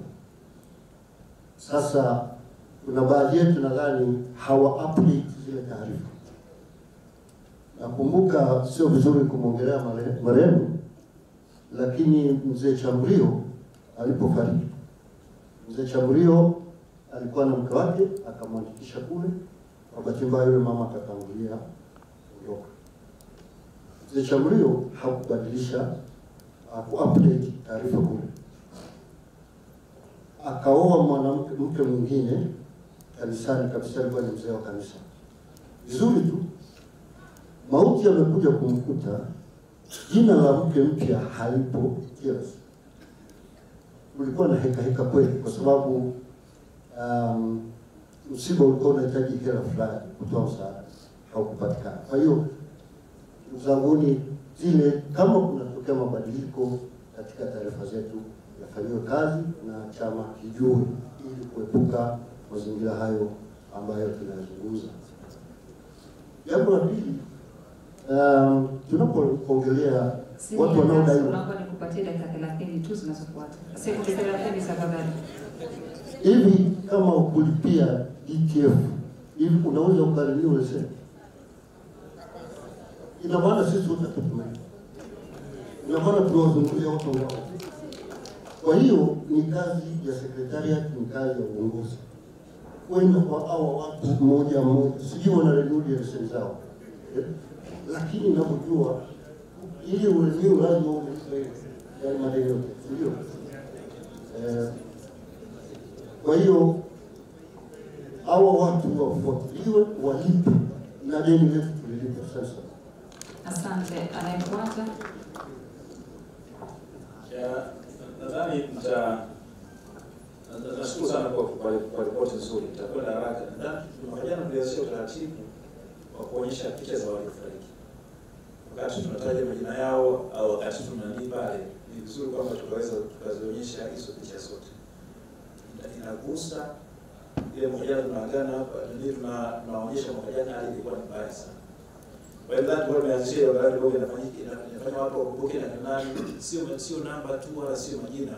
Kuna sura za watu na jinsi watu ambao tumehusiana nao. Mara tunakuja kufanya ile sherehe nani pale, ilikuwa ni kukumbuka hata kuomba maaskofu na mashehe waje tufanyie sala. Ilikuwa ni hali mbaya. Nafikiri tuna utaratibu kwa sababu sisi ni ndugu, ni kaka na dada, ni baba na watoto, tuendelee kukumbukana kwa namna hiyo. Na swala la hao wasiolipa, vyema tukaweka utaratibu kwamba pengine mwanachama akishapolipa kwa pengine miaka 2, 3, 4, 5 wala anapoteza sifa ya kustahili kwa mwanachama au kupoteza hiyo ndani yake.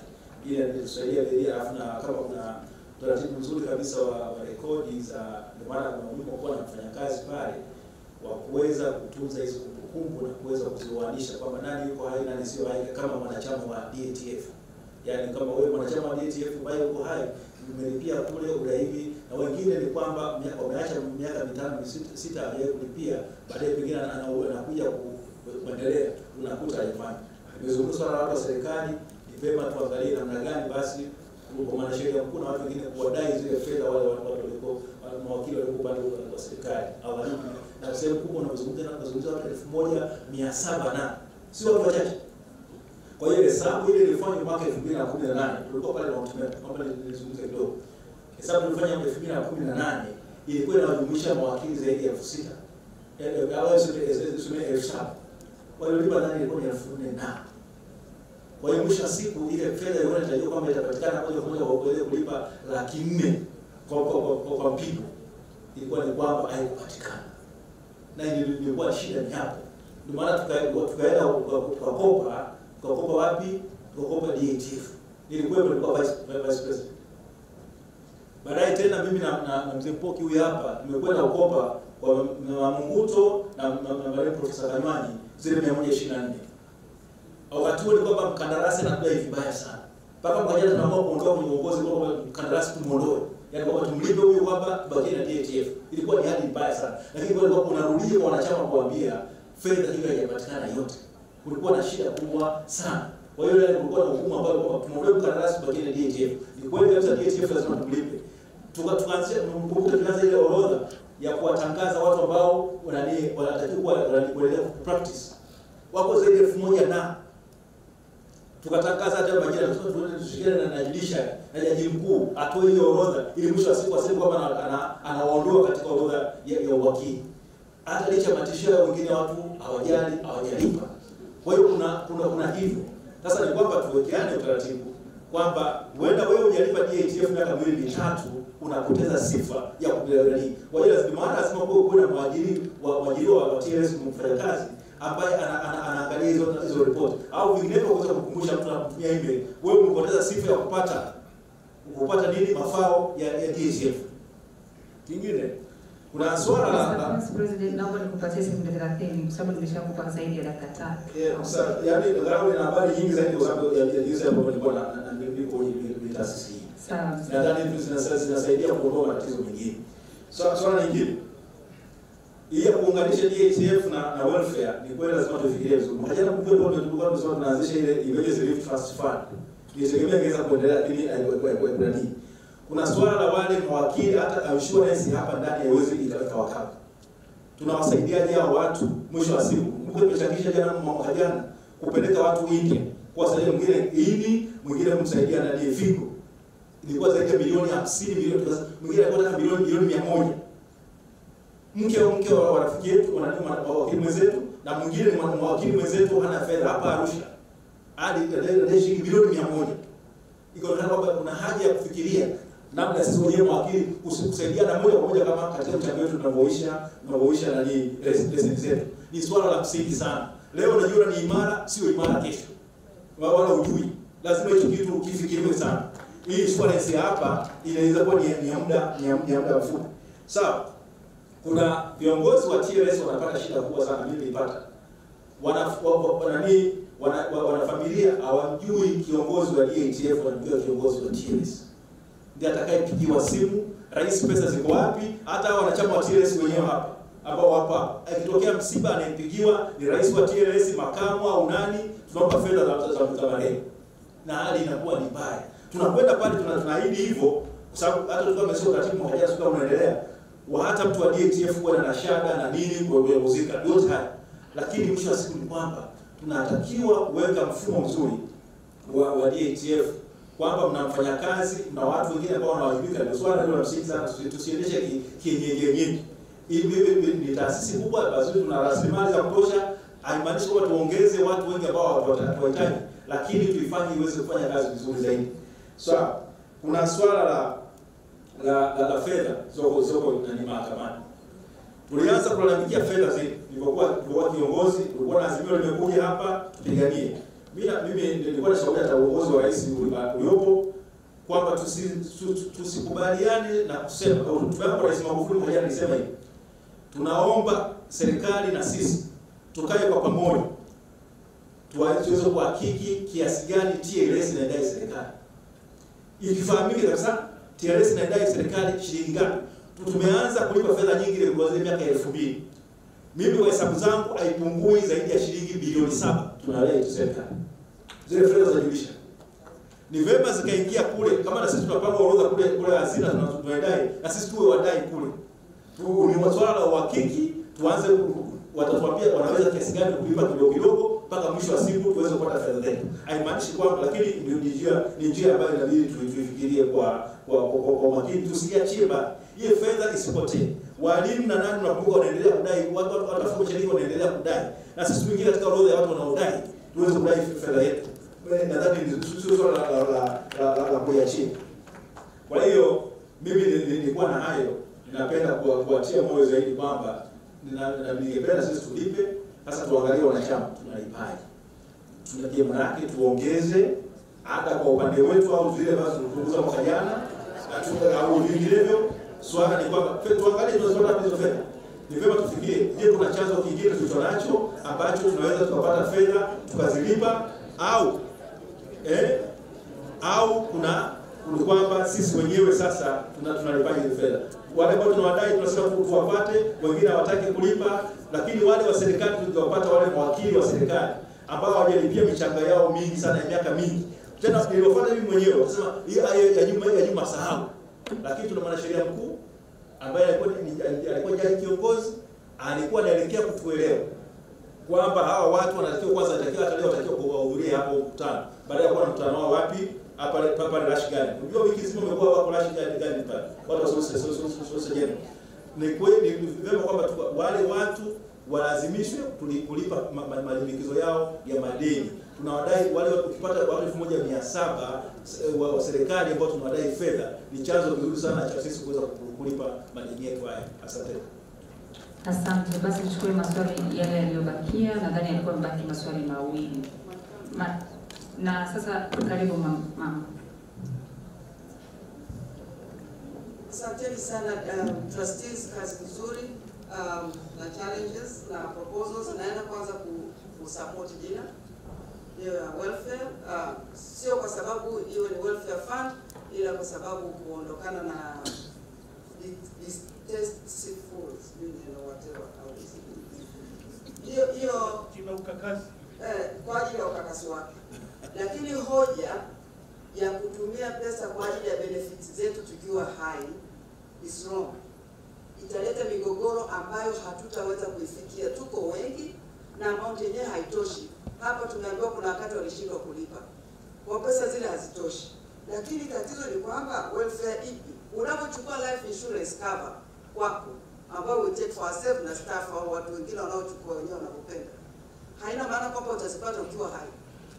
Ina maana unafikiria wale watu ambao wanakutegemea wewe waweze kupata benefit kutoka na ile insurance yako. Utasema kwamba mimi sijafa, sasa itakuwaje na insurance kama life nimechukua?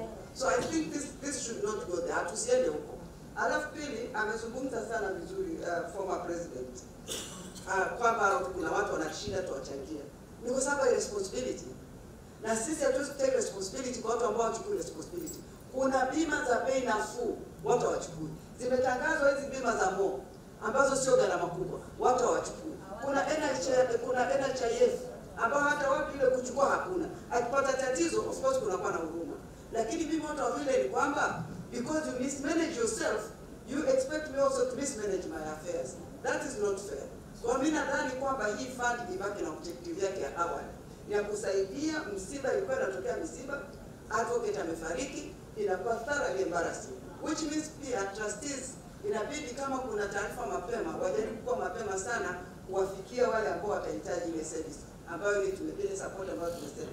Kwa hiyo ibaki na lengo lake hilo hilo.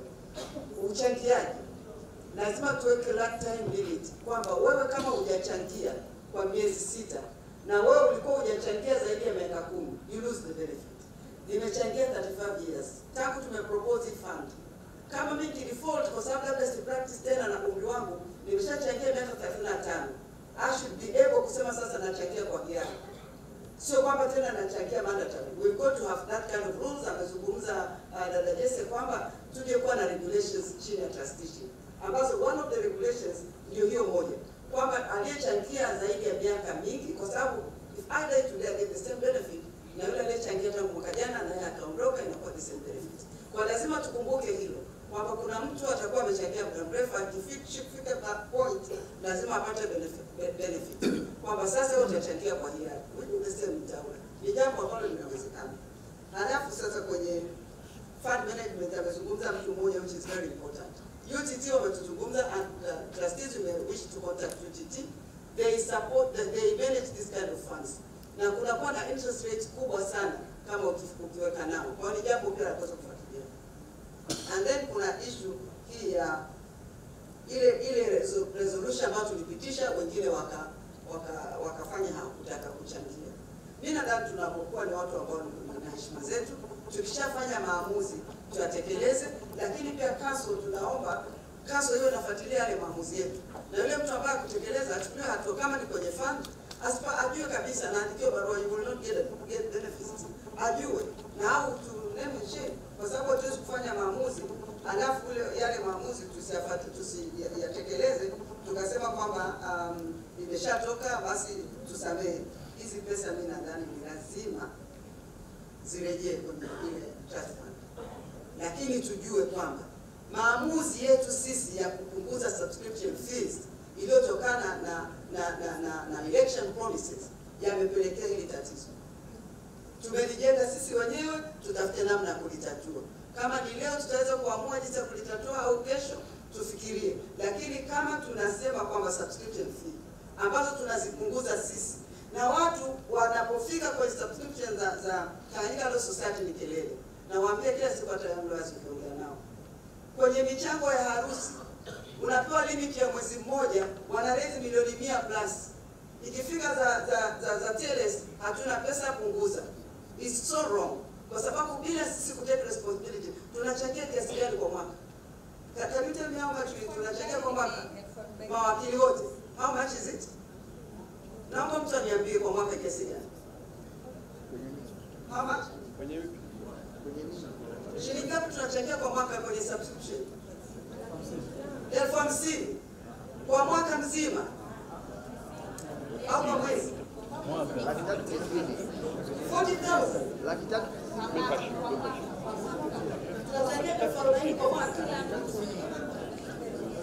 That is so wrong. I'm so many disease advocates fund. I'm saying zile a subscription. How much subscription demand? Unfortunately, this is what I office. I don't remember how much. 390. Mimi sina nalipata. Habari iliyochangia longest ndio nalipwa highest. Yes. So distorted. Kwa sababu alichangia longest ndio anapaswa kulipa less. Lakini it doesn't matter. Kama ni 300,000 kwa mwaka na huyo ndio senior advocate, it's a shame. Amezungumza kusema tuongeze subscription mkazomea. Na kila tulipozungumza habari ya kuongeza subscription of course tulizomea. It is so wrong jamani. We need kurudi kule tulikokuwa kwenye subscription ili tusicripple Tanganyika Law Society. We have the best organization. Na huwezi kuendesha organization kubwa kama hii bila pesa. Na pesa ni sisi. Na subscription we are working. Kwa nini tusizilipe? Mimi nadhani turudi tulikokuwa. This is my proposal. Kama kuna naye support tafadhali naombeni support. Asante. Basi Charles, na swali la mwisho turejeshe mezani. Tafadhali yametosha. Mtarestrict namba zile tutachukua. Kwanza nikushukuru sana mwenyekiti kwa kazi nzuri mlioifanya wewe na trustee yako. Mimi nadhani tuna shida moja ya kupoteza kumbukumbu. Wakati tunakubaliana pale Mount Meru kuhusu kuacha kukopa CRDB, tukaenda huku, maana yake tulikuwa tunajua mahali tunapata hii pesa. Alisema sini hapa ni vizuri tu. Tulikubaliana kulipa shilingi 400,000 kila mtu. Kama tunakumbuka, walikuwa wanasema tunaita once to go. Tulilipa. Kilichofanyika, tuliolipa tumeweka majina yetu pale TLS pale na pale kwenye jengo pale naita Hall of Fame. Hizi nataka nahitaji Hall of Fame. Nataka watu wote walipe. Kama tulikubaliana tunalipa, wote walipe. Kwenye hii system ya kuomba practice certificate kurenew, kama mtu hajalipa, naomba kipengele cha hiyo kiwekwe pale ili mtu asikatize pale mpaka alipe hiyo pesa. Lakini inashangaza wamepewa shilingi milioni 50 tu tangu tumekopa hiyo pesa. Vijana nao apishwa wanalipa nadhani 200,000 kwenye hiyo once to go. Hata sasa hivi hata kesho kutwa mwezi wa 6 watalipa 200,000. Wakiwa watoto vijana 200 na nadhani wanapewa average ni 200 kwa shilingi 200,000 ni milioni 40. Kwa nini hawa watu wamepewa milioni 50 tu? Hiyo pesa inakwenda wapi? Ndio maana nilikuwa tunakataa kwamba usiite kwanza walioko kwenye uongozi, CEO, rais, tunataka sisi kwanza tuongee, watakuja kujibu baadaye, wasijitetee sasa hivi. Hizo pesa zinakwenda wapi? Hizo 200,000 zinazochangwa na zitakazochangwa mwezi wa 6 huu. Sasa hivi watoto wanaapishwa sasa hivi. Zinakwenda wapi hizo pesa? 200,000 na zile 400,000 ambazo tulichanga, tunaashumu zimesha kwenda. Tunaashumu kama kuna mtu hajalipa kwenye hii system iwekwe pale kipengele, asipite mtu pale mpaka alipe hiyo pesa. Sababu sisi kwa nimelipa lakini hapo mwingine hajalipa, alafu akifariki na milioni 6. Haiwezekani. Wao tunaomba iwe hivyo. Na mtujibu zimeenda wapi hizo 200,000? Zinakwenda wapi? Asante. Swali la mwisho. Nashukuru sana facilitator MC. Kwanza hili ni jambo serious na lazima tulipe its way. It was wrong kumpa kale podium kabla ya sisi kuzungumza, kwa sababu anataka kuja kujitetea before we air out our views.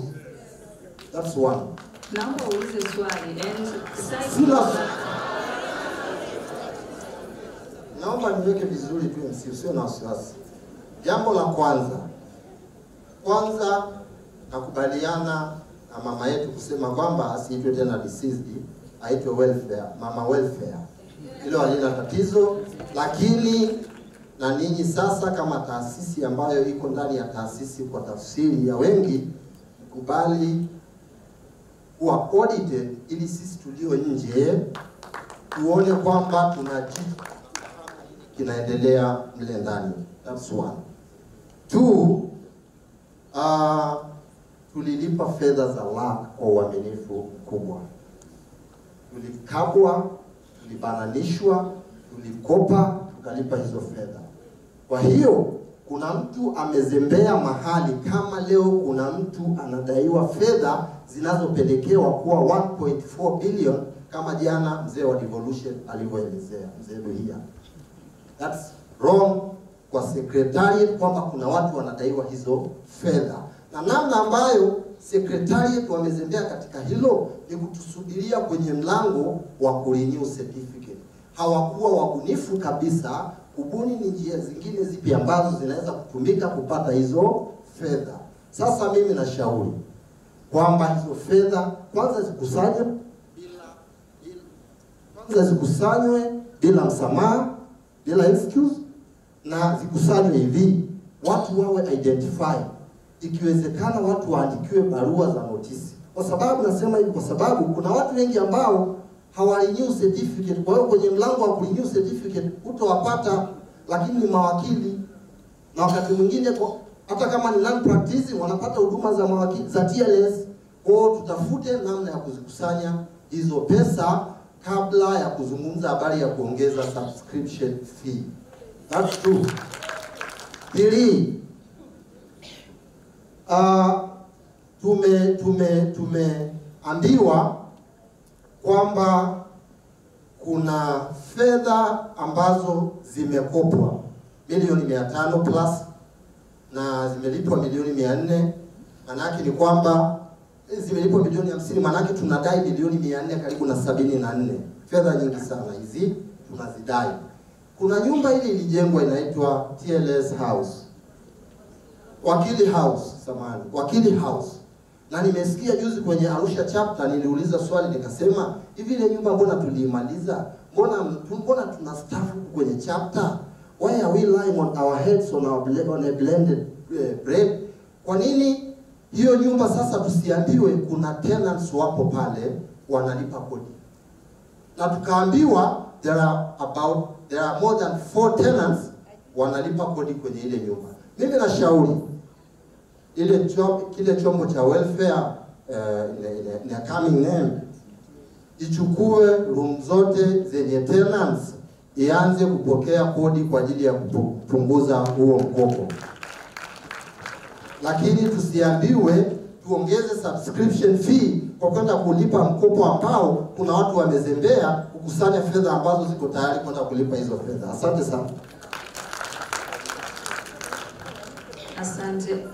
Jamani, kwa pia upendeleo, kuna dada yetu amenyosha mkono muda mrefu sana, naomba tumpatie nafasi. Nashukuru sana na naomba tufanye hii kitu kwa practice. Kila mtu achukue simu yake, tupitie clause 4.3. Naomba mwandike maifuatayo. Kuna kiasi cha shilingi milioni 257,240. Walipewa wanufaika 43. Ukidivide pata milioni 6. Sijui tatizo ni kwenye TIS wakati wa transfer, sijui tatizo ni kwenye kutuma na kati ya kutolea, sijui. Naomba maelezo kwa. Milioni 257,240 kwa idadi ya watu 43. If you calculate pati milioni 6 ambayo tunapewa, ambao wanapewa kwa sasa. Naomba nifanyie kazi alafu napata majibu. Asante. Jamani, hili swali linakuwa sensitive kidogo, basi nichukue mkono ule alafu na ule wa mwisho.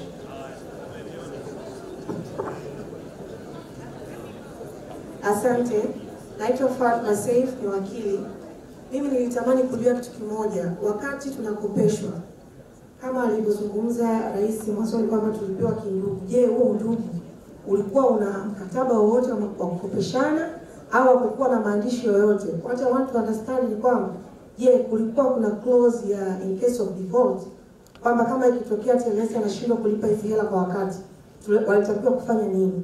Kwa sababu kama hicho kitu hakikuwepo from the beginning, ndio maana unakuta watu wanakuja kuanza kustart huku mbele. Je, kulikuwa kuna makubaliano ambayo yaliandikwa au ilikuwa ni kwa staili gani tulikopeshana? Tulipeana tu tukachukua? That is what I want to understand. Asante. Naomba nikimbizie maiki kwa kaka yule.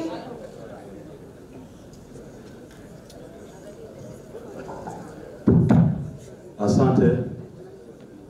Mimi nina vitu vichache kwa sababu wengi wameshazungumza. Sisi ni wasomi. Inasikitisha kama tunabembelezana kwenye swala la auditing. Kwa nini tunakuja Arusha? Sisi pesa zetu ziko kule, tunahitaji mahesabu kamili. Sio ombi tena kuomba leo auditing report haipo. Kwa nini tuje? Hawawezi kutupa ripoti, they don't fit. Fire them. Mamlaka si sisi. Kwa nini tuanze kubembelezana kwenye vitu vya msingi? Sikiliza yule madam anauliza pale. Figa iliyoandikwa ukigawanya upate. Ni kwa sababu kuna watu wanajiandikia tunataka ripoti, sio ombi. Tunakuja Arusha tupate hizo auditing report, tuzipitie, tujiridhishe. Haziridhishi, wahusika tunawajibisha. Kwa nini tunabembelezana kiasi hichi? La pili, wakili hajachangia. Wakili hajachangia miaka kadhaa. Unajua tusijifanye kwamba sisi ni malaika sana. Katika jamii tunazoishi, kama kwa mwananzengo ashiriki matukio ya wengine, huwa kwenye msiba tunasema hapa hatushiriki kwa sababu fulani hashiriki. Sasa sisi tunapata ugumu gani? Wakili aliyefiwa au aliyefariki alikuwa ashiriki kwetu kuchanga. Then kwenye msiba sisi tunapeleka maua, sijui tunapeleka pesa. Kwa uzuri upi? Sisi twende na ripoti fine kama alikuwa mwenzetu. Mwenzetu huyu halikuwa ashiriki na sisi kwenye michango. Hivyo hakuna kitu kinatoka TLS. Tusijibebeshe mizigo kwa mizigo tunayojiendekezea wenyewe. Ya tatu, wamegundulika kuna mawakili hawakulipa ile pesa. Ndio maana tunakuja hapa, si waanikwe tuwajue kama ni mimi manoti hujalipa. Ukikutwa na jambo hatuji. Sasa DATF hiyo itakuwa na pesa gani kama watu hawalipi? Sisi tunakuja huku kuhubiri dini. Hatuhubiri dini hapa. Tunataka kitu kinyooke. Hujalipa, hatukupi. Kwa nini tunaleta dhana usabato hapo katikati? Hatukupi. Huo ndio msimamo, huo ndio iwe position yetu. Bila kufanya hivyo, tukianza kuwa tunatizamana usoni, hatuwezi kufika. Swala la auditing na report na tunabembelezana. Sasa tuko mimi sina document yoyote ya kusoma kuhusu hizo. Mimi naanza na kitabu kangu sijapitia. Leteni report tupitie, tuone wapi tumeharibu, tuwawajibishe, waingie wengine nao. Wewe wanajua kwamba ukikosea tunakuwajibisha. Tunataka tu ninyi ndio mnaifanya TLS inachechemea namna hii.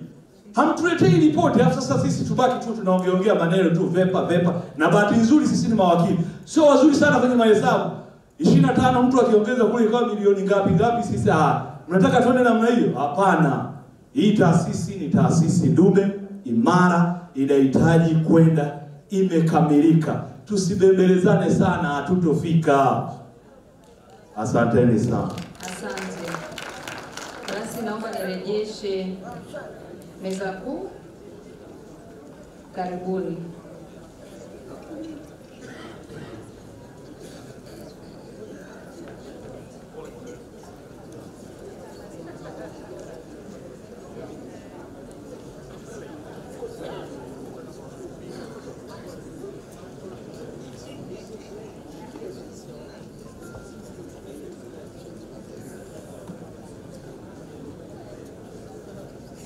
Nashukuru sana wenzetu au members of the TLS.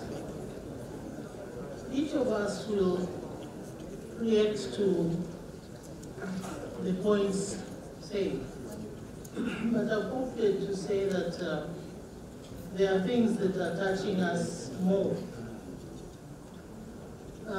There is one system of people going to burial ceremonies, and they announce that na sisi TLS tunatoa mchango rambirambi yini shilingi fulani. That is damaging. I've had people coming to my office in the course of their looking for benefits. They say, please don't say that, because people are not contributing to us at all. You know, someone comes from his village or from his house to go for that occasion. He has 20,000 shillings. And someone with a tie on, a black gown on, says there's 6 million. Nakwambia wallahi hela inaingia, inarudi tena kwenye nguo. That is damaging, and they don't want that. And they say that, some ladies say that is the starting point of problems. And it's not true that we are not paying in good time. Like the incident mentioned by Bwana, there were no records, essential records. So we had to communicate. By now that particular case has been sorted out, and the money has been fully paid. We are not happy that that has happened, but we are doing our best. And another point I want to talk about is I want to assure you that the year 2020 is the only year that 2020 onwards is the time when we don't have audited accounts. The statement that says that the ATF is not having audited accounts is wrong, totally wrong. But I will say that is not right. And it's not the first time we are hearing it. When we had the assistants or the volunteers, they told us, oh, you haven't been doing this for so long. We said, no, that's not the position. But we didn't want to start writing here and there because we knew where we are. So anyone who wants to have the record right shouldn't talk of the past, should talk about 2020 onwards, please. And Caleb, you've done a good job for yourself, but we've been working with you, and the reaction hasn't been very good. We're asking about the money that was to be, there's someone there who said that it was decided that such monies should go for this repayment of the loan. And that money came into the funds, in the coffers of TLS, but we were not told, we were not paid. So why were we not paid by the sources of funds, like the one time to go, whatever term was used, money came in, it wasn't paid. And, but TLS decided to do whatever they wanted to do. And that is not beneficial to us all. It's nice to hear that many of the people who subscribe in terms of ideas, they say that, no, this fund has to be paid, or this loan has to be paid. We are grateful for that, and we'll be working together to stop, to implement that. Another point that I'm going to talk about is the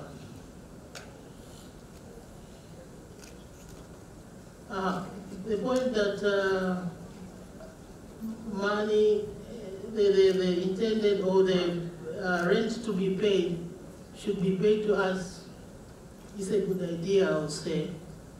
And another thing is, we have agreements for the loans that we have given. Thank you.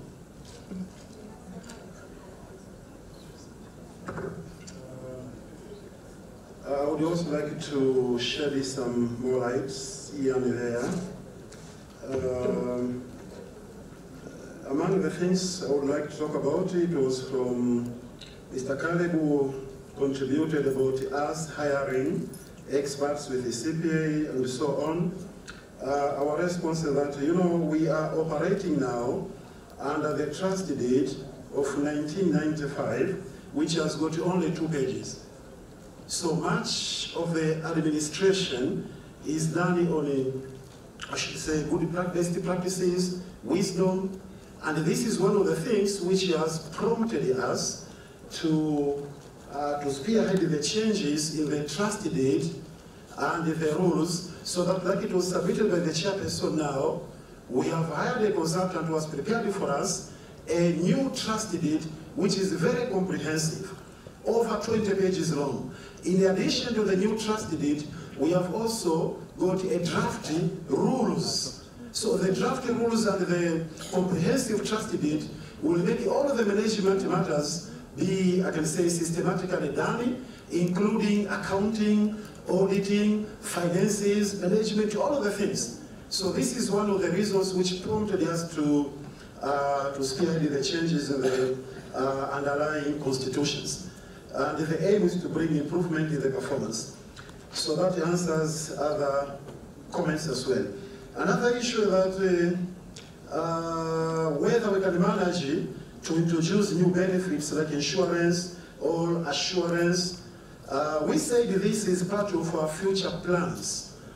Future plans. What does it mean? It means we said we are going to engage an actuarial, an expert who can assess the sustainability of the scheme in the short and long terms and advise us on what kind of benefits we can be able to offer and the scheme can sustain.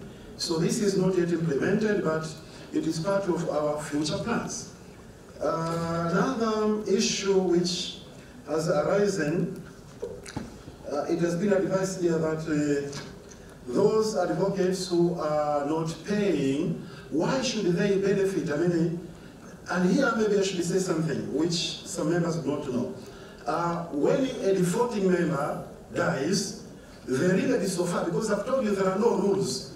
The rules are just drafted and we are going to share with you for your inputs so that we have an operating machinery which is governed by it is backed up by laws. So for the time being, there are no rules. We are using wisdom, somebody is dead. So how should we deal with that matter? Okay, we deduct the contributions which ought to have been done. Maybe a person has defaulted twice, so we are going to deduct like Imoja, because that is now the contribution area for 2 years. But this person has contributed only for 3 years, suppose. So he has been a member for 3 years. Being a member for 3 years, he was required to contribute 150,000. And when he dies, the benefit is 6 million. And here he has defaulted for 2 years. It means what? It means he has only contributed for 1 year 50,000. And when he dies, we deduct laki moja and we pay 5.9 million to him. And here is another person who was, like Madam Maja has been saying, Ambassador Maja, contributing for 35 years. So he has contributed maybe more than 7 million shillings. And he has defaulted to make payment maybe for 1 month. And when he dies, we are again going to deduct 50 million, that is the area, and pay him 5.9 million. So somebody has made a contribution for 1 year, he's defaulting. After deductions, he is getting 5.9, and somebody has contributed for 35 years upon his death. When he was a defaulter, we are also going to deduct the same amount. This is not fair. So it needs now to have strict rules which provide a pro rata basis. If you default, we have to consider the duration of contribution and the amount of benefit so that it is given, I can say, on a fair account. But how can we do so in the absence of rules? That's why we started by formulating the new deed and the rules of operation so that we can be acting on a predictable basis. The issue of audit has already been said by Madam Jessie.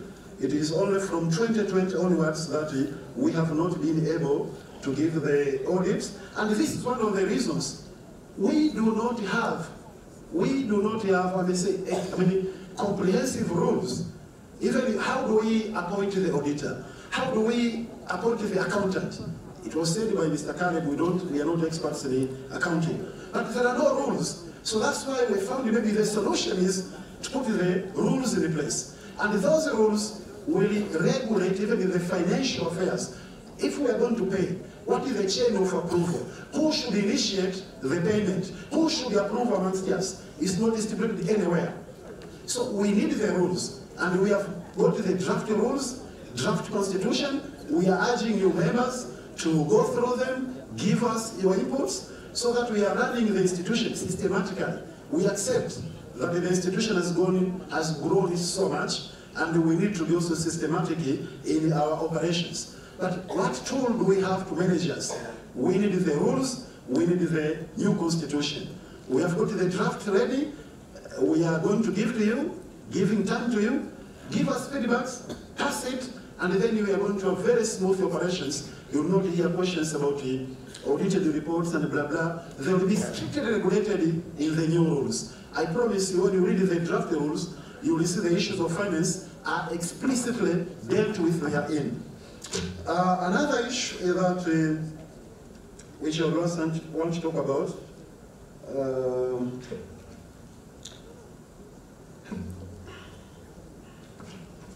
Some of them were advices, so we take them.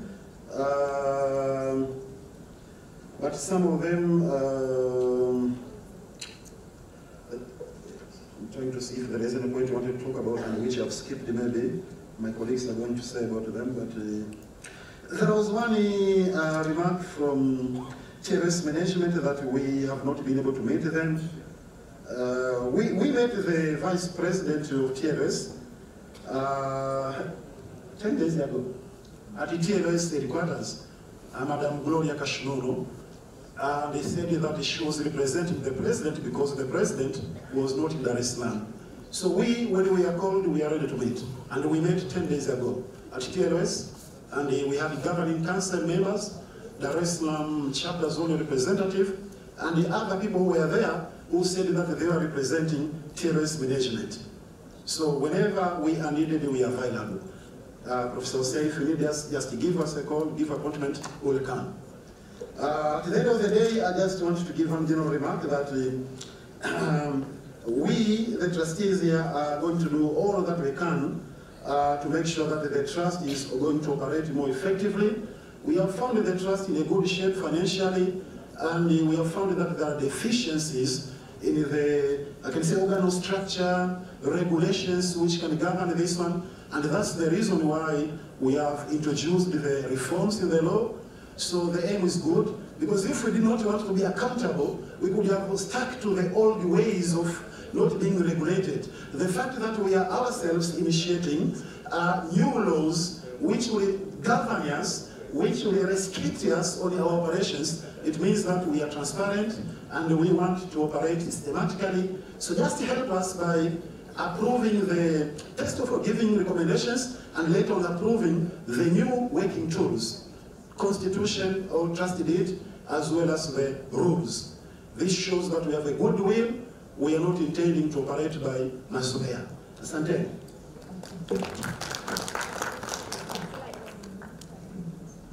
Habari za jioni, sio mchana. Naomba niongezee kwa hapo walipoongea other trustees. Tunashukuru kwanza kwa maoni yenu, na sisi kama trustees tunaenda kuyafanyia kazi kama vile ambavyo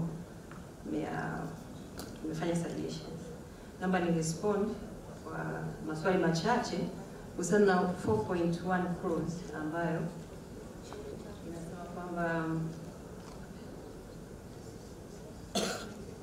kuna concern ilikuwa imetumwa, imesemwa na one of the member pale Sefa na data pale kwamba 1.1 it doesn't tally. Sasa sijajua amepigia hesabu kwa 45 members, I don't know, lakini sisi tulipigia hesabu kwamba tumekulipa watu 43 beneficiaries. Sasa ukipiga times milioni 6 inakuja kama milioni 258. Kwa maana yake tofauti kama 760.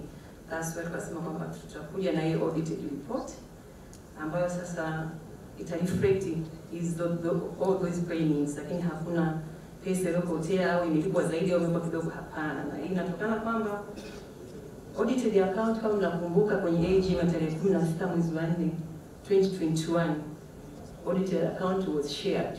Na tatizo ni kwamba statements hatusomi, hatuangalii kwenye, lakini hatukuwahi kumiss kutoa hizo audited account. Sasa hivi tupata changamoto tu kwamba auditor wetu alipata matatizo ya kiafya, kwa hakuweza hata kumalizia ile, na hatuweza kusema tumbadilisha haraka tuweke auditor mwingine, hapana. It's a process. Kwa hata kuna ile swali kwamba tumeweke CPA holder, hapana. Siku zote tuna auditor ambaye audit na anatoa report na always tuna share kwa safeguards. Na kuhusiana na ile swala la kwamba if there's any default clause kwenye ile mikataba miwili, we know that kwamba kuna mkataba ambao hauna default clause.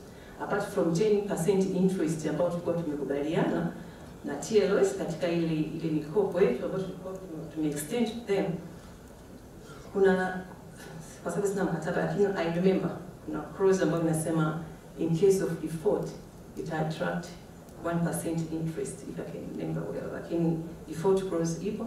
Sasa hatuwezi kwenda kwenye default clause hata ile principal amount haikulipwa, kwa hiyo sasa, lakini the default clause is there. Kwa hiyo tunashukuru sana, na labda cha kuongezea cha kukazia hii ambayo tulikuwa tunasema welfare,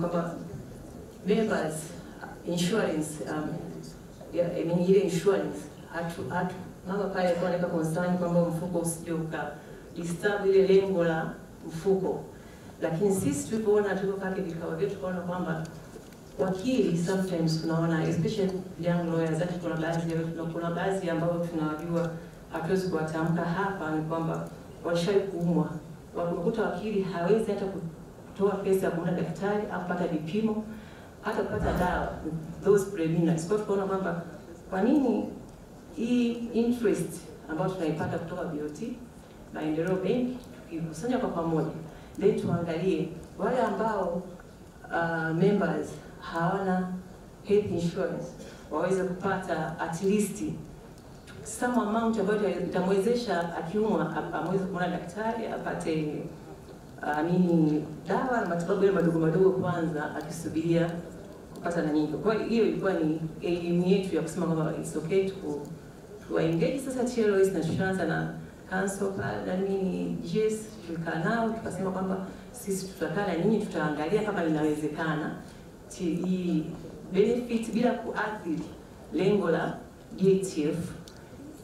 This amount ambayo inapatikana kwenye interest, then we can give back to the society ili kuwasaidia kupata basic, kuliko kwanza baadaye sio anaamua fulani kuchangishana mara ndugu anachangishana.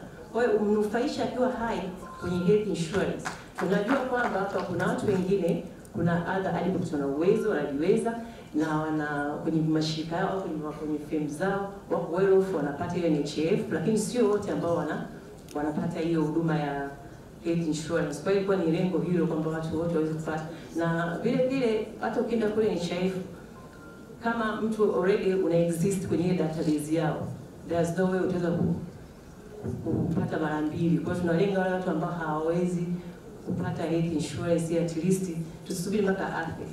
Kwa anaweza kangeokolewa kwa pesa ndogo tu. Kwa hiyo ndio ilikuwa lengo letu kwamba linamhusu wakili personal. Lakini kusema kwamba kuna zile zingine insurance, health insurance za most za nini, they are too expensive. Unakuta kuna milioni moja sema ngapi ina include other members of the family, that's too much. Kwa sisi tuko tunaangalia bei, lakini tutachukua maoni yenu, then tutafanyia kazi, tuangalia kama it's workable. If it's not, then tutaendelea na lengo letu lile, tutaangalia tufanye nini na hizi pesa zetu, tutawashirikisha kama tunawashirikisha sasa hivi. Asante sana.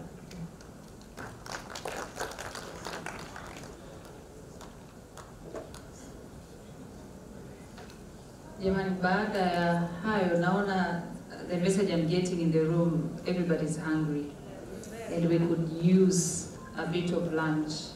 Samani, Mr. Mwilimi, naomba tunaweza kujiunga.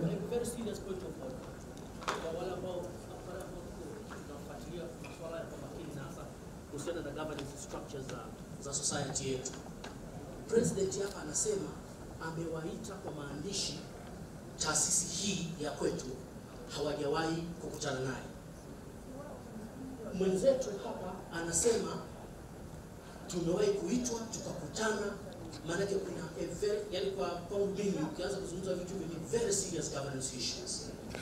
Unless kama sisi kama members tuko very serious, hao viongozi tunawachagua wa taasisi zote za TLS, kama hawawezi kufanya kazi zetu, maanake kama kweli vice president na wenzake labda baadhi walikuwa wanakutana in the absence ya president wao, na hicho ndio kitu ambacho tunataka.